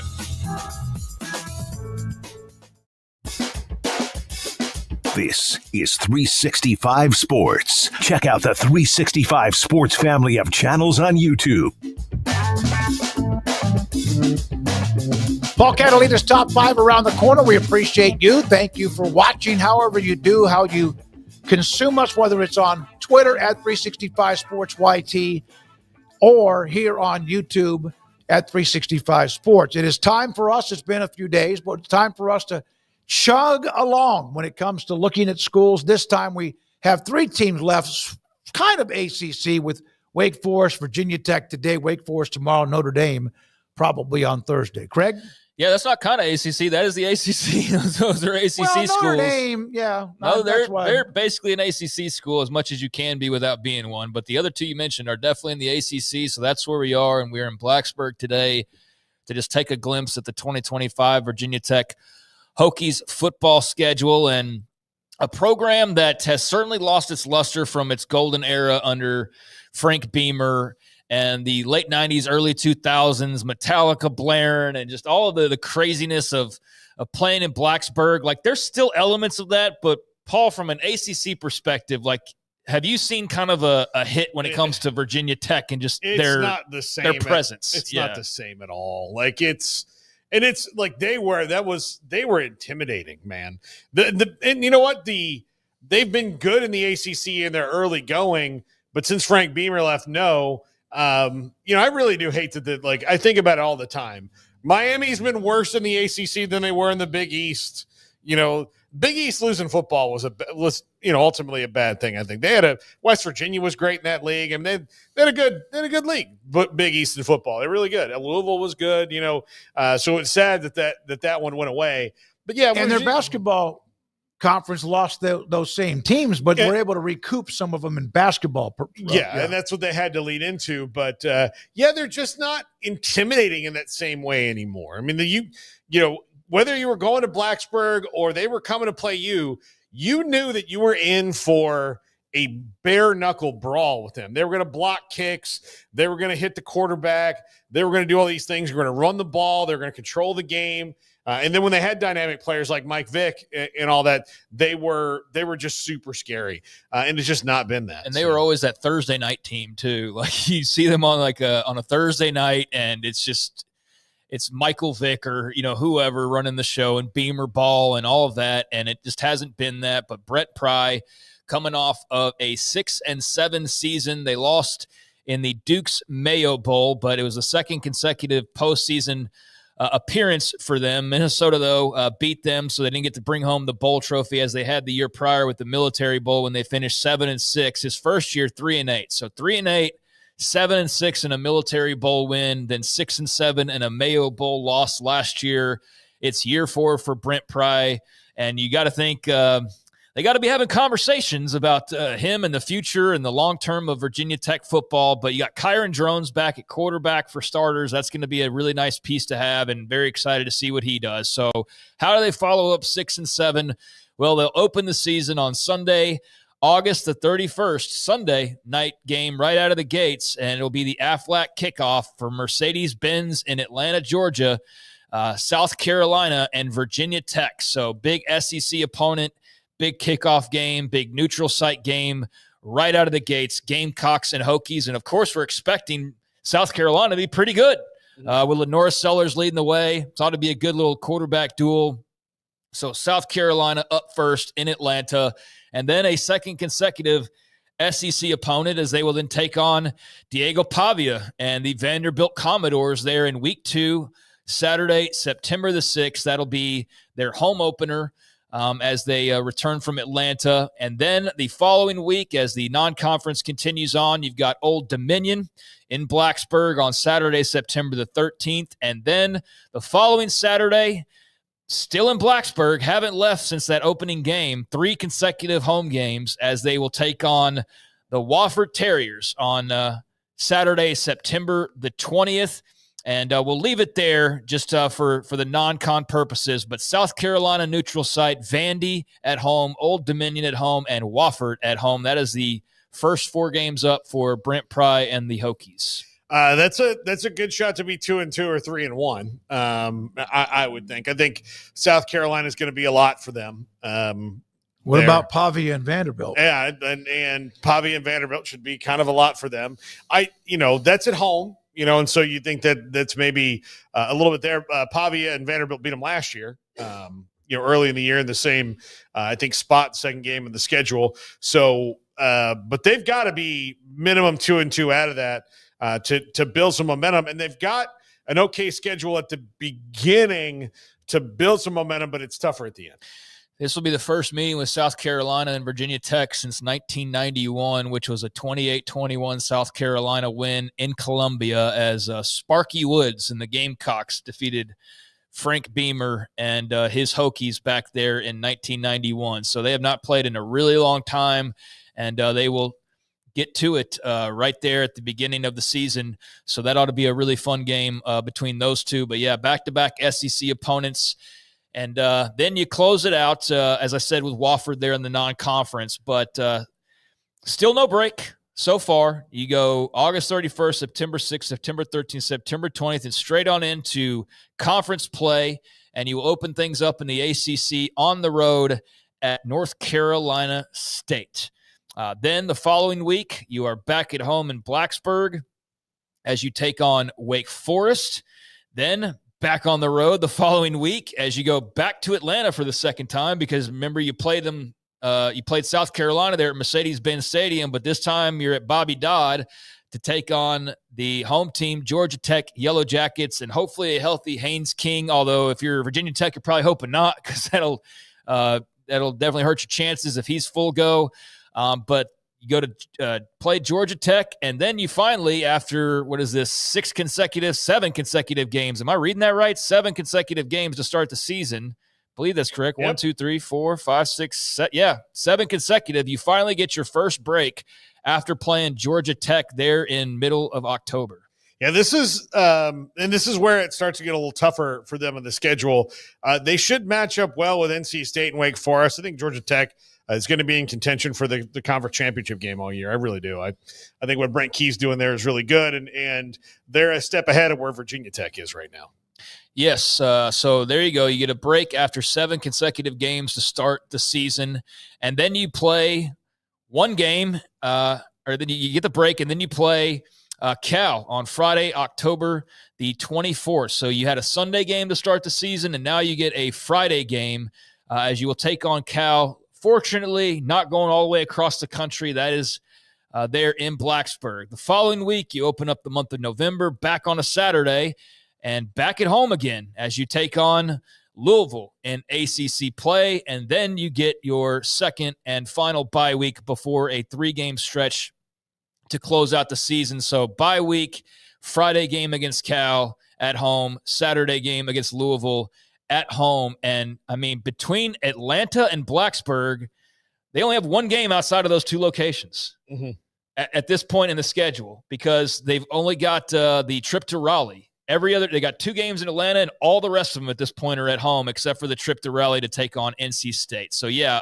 a bye week that is kind of strange in that it's just got a couple games sandwiched in between there with Cal and Louisville. After you get back from your second bye week, you will close out the season at Florida State on Saturday, November the 15th. Then Miami at home on Saturday, November 22nd. And then the final game on the schedule, Virginia Cavaliers on the road in Charlottesville on Saturday, November the 29th. There is their regular season schedule. All right, Paul, FSU must be really appears to be better next year. I've seen a lot of teams have to have the bye week before playing them. I guess so. I don't know. Just giving you hope, man. I don't know. Giving you hope. But no, I actually think that's one of the more winnable games on FSU schedule. But again, all remains to be seen. Miami at the end of the year, man. When Virginia Tech, West Virginia, and Miami were all in the Big East too, that was like when that kind of like circle would play each other, and of course you throw a Pitt in there, like that was also really cool. But yeah, this is tough when you got Louisville, then going to the Doak, then playing Miami, and then of course the rivalry game at the end. As those kind of 4 games in a row, that's tough. But they don't have to go to the West Coast, like Craig said. They go to Raleigh and Tallahassee and Charlottesville. So nothing other than East Coast. No, yeah, they're on. Nothing in the Central. Yeah. They don't change time zones the whole year. They will fly in and out of the same airport all the time. Like it's, all of that. They don't have to worry about any of it.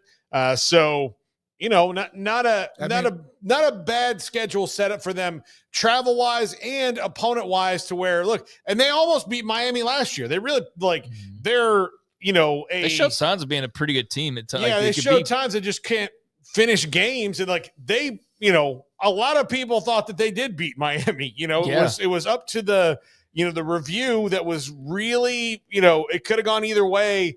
and they lost on a review at the end of the game. Just how it goes, but.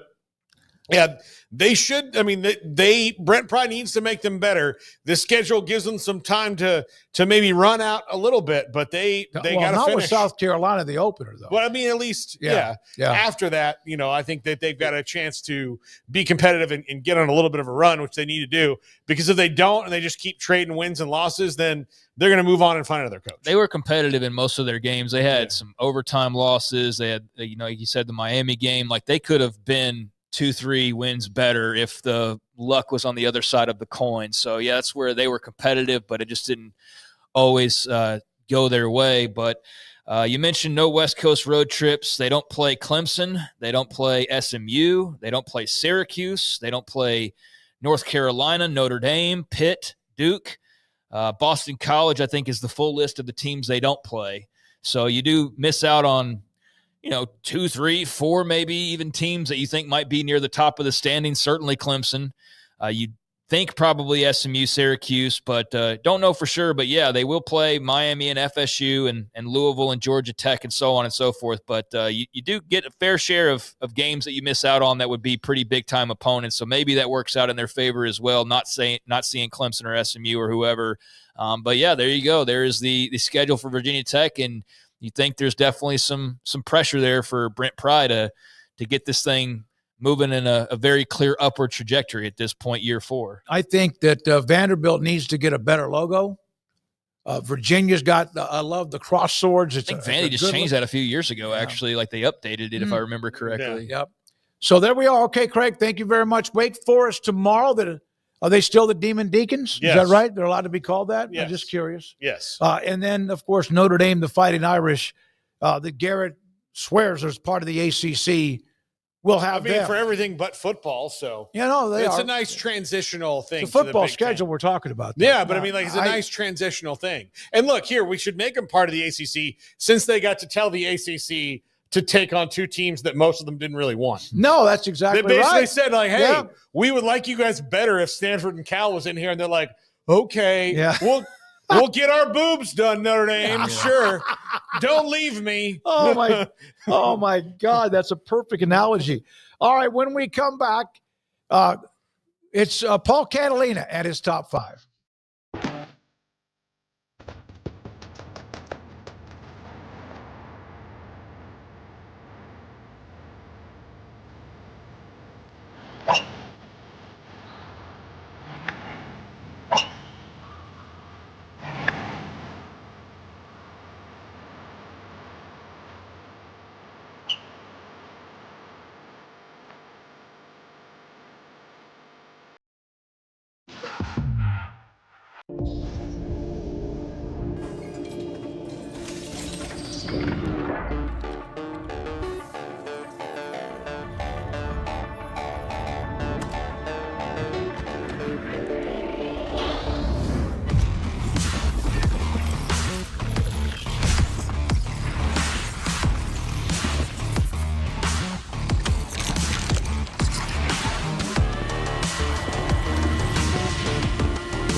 Escape into fitness with the Schwinn IC4 bike.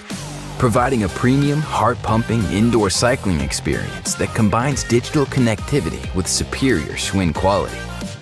The IC4's smooth, quiet ride features magnetic resistance with 100 micro-adjustable resistance levels, an intuitive resistance knob, a beautiful backlit LCD display, adjustable race-style seat, dual-link pedals with toe cages, and a pair of 3-pound dumbbells with easy-reach cradles. Place your phone or tablet on the media rack and keep them charged with the IC4's convenient USB charging station, extra-large dipped handlebars for premium grip, and dual water bottle holders for staying hydrated. The Schwinn IC4 comes with a slim, comfortable, Bluetooth-enabled heart rate armband that continuously monitors heart rate to help you stay within your target zone. But the best part about the IC4 is premium digital connectivity. Digitally immerse yourself in a world of virtual races, exotic locales, and stunning trails from around the globe. With connectivity to cycling and coaching apps like Peloton, Explore the World, and Zwift, with the Schwinn IC4 bike, you can ride with Peloton at a fraction of the price. Don't limit yourself to one digital experience. Pedal through dozens of scenic destinations, controlling your pace by speeding up or slowing down. Fitness was never meant to be put in a box, and neither were you. Escape the everyday with the Schwinn IC4 bike, your ticket to a life well lived.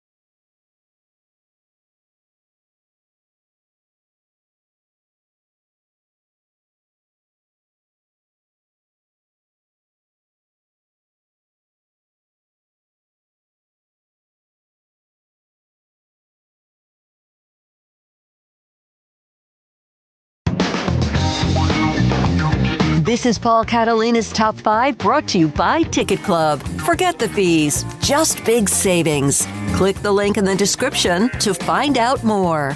Welcome in. This is the Top 5. And look, we'll wrap up our Masters Top 5s with top 5 most dramatic finishes in Masters history. Number 5, Bubba Watson in 2012. He's in the pine straw. He's got to hit a hook. It's an amazingly dramatic shot. And Bubba lives out a dream. He was very tearful when this happened. Of course, he's a Southern, he's a Georgia guy. So winning the Masters was so big for him. And I'll always remember that one because he had to hit this shot. It was the only way that he was going to stay in contention. He did it.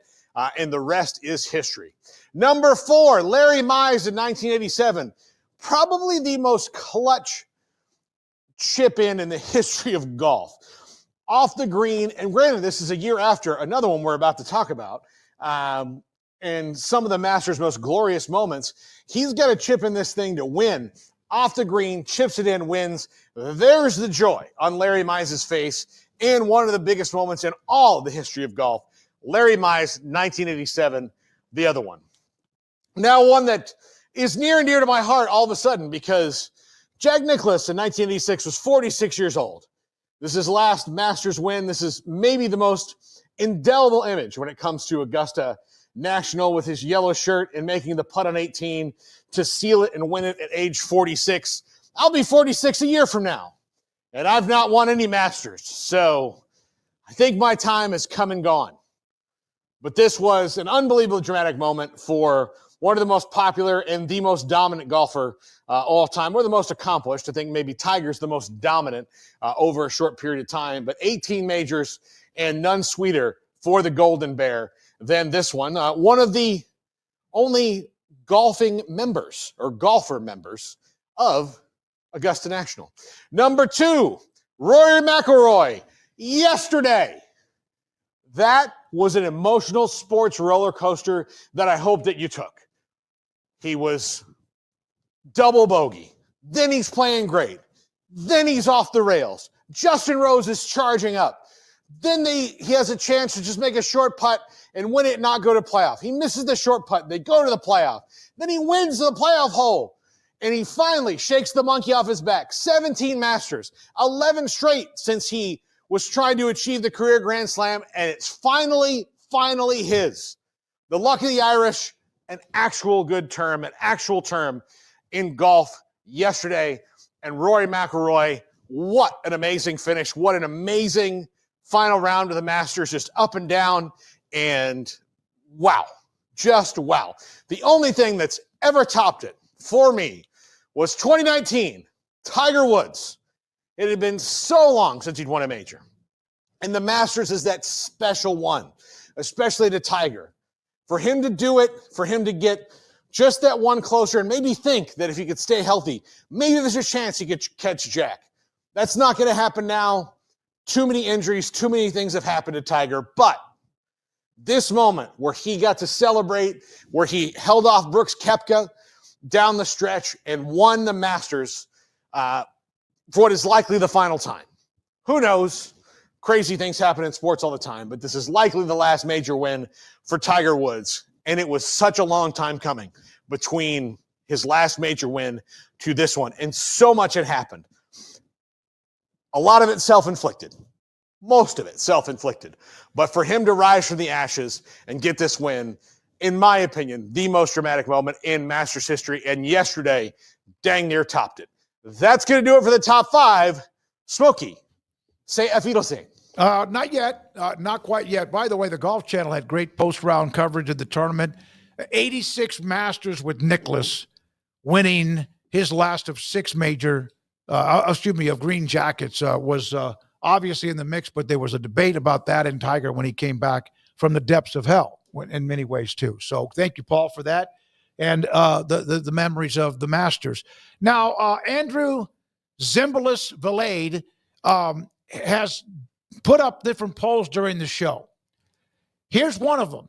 Is McIlroy the best golfer of his generation?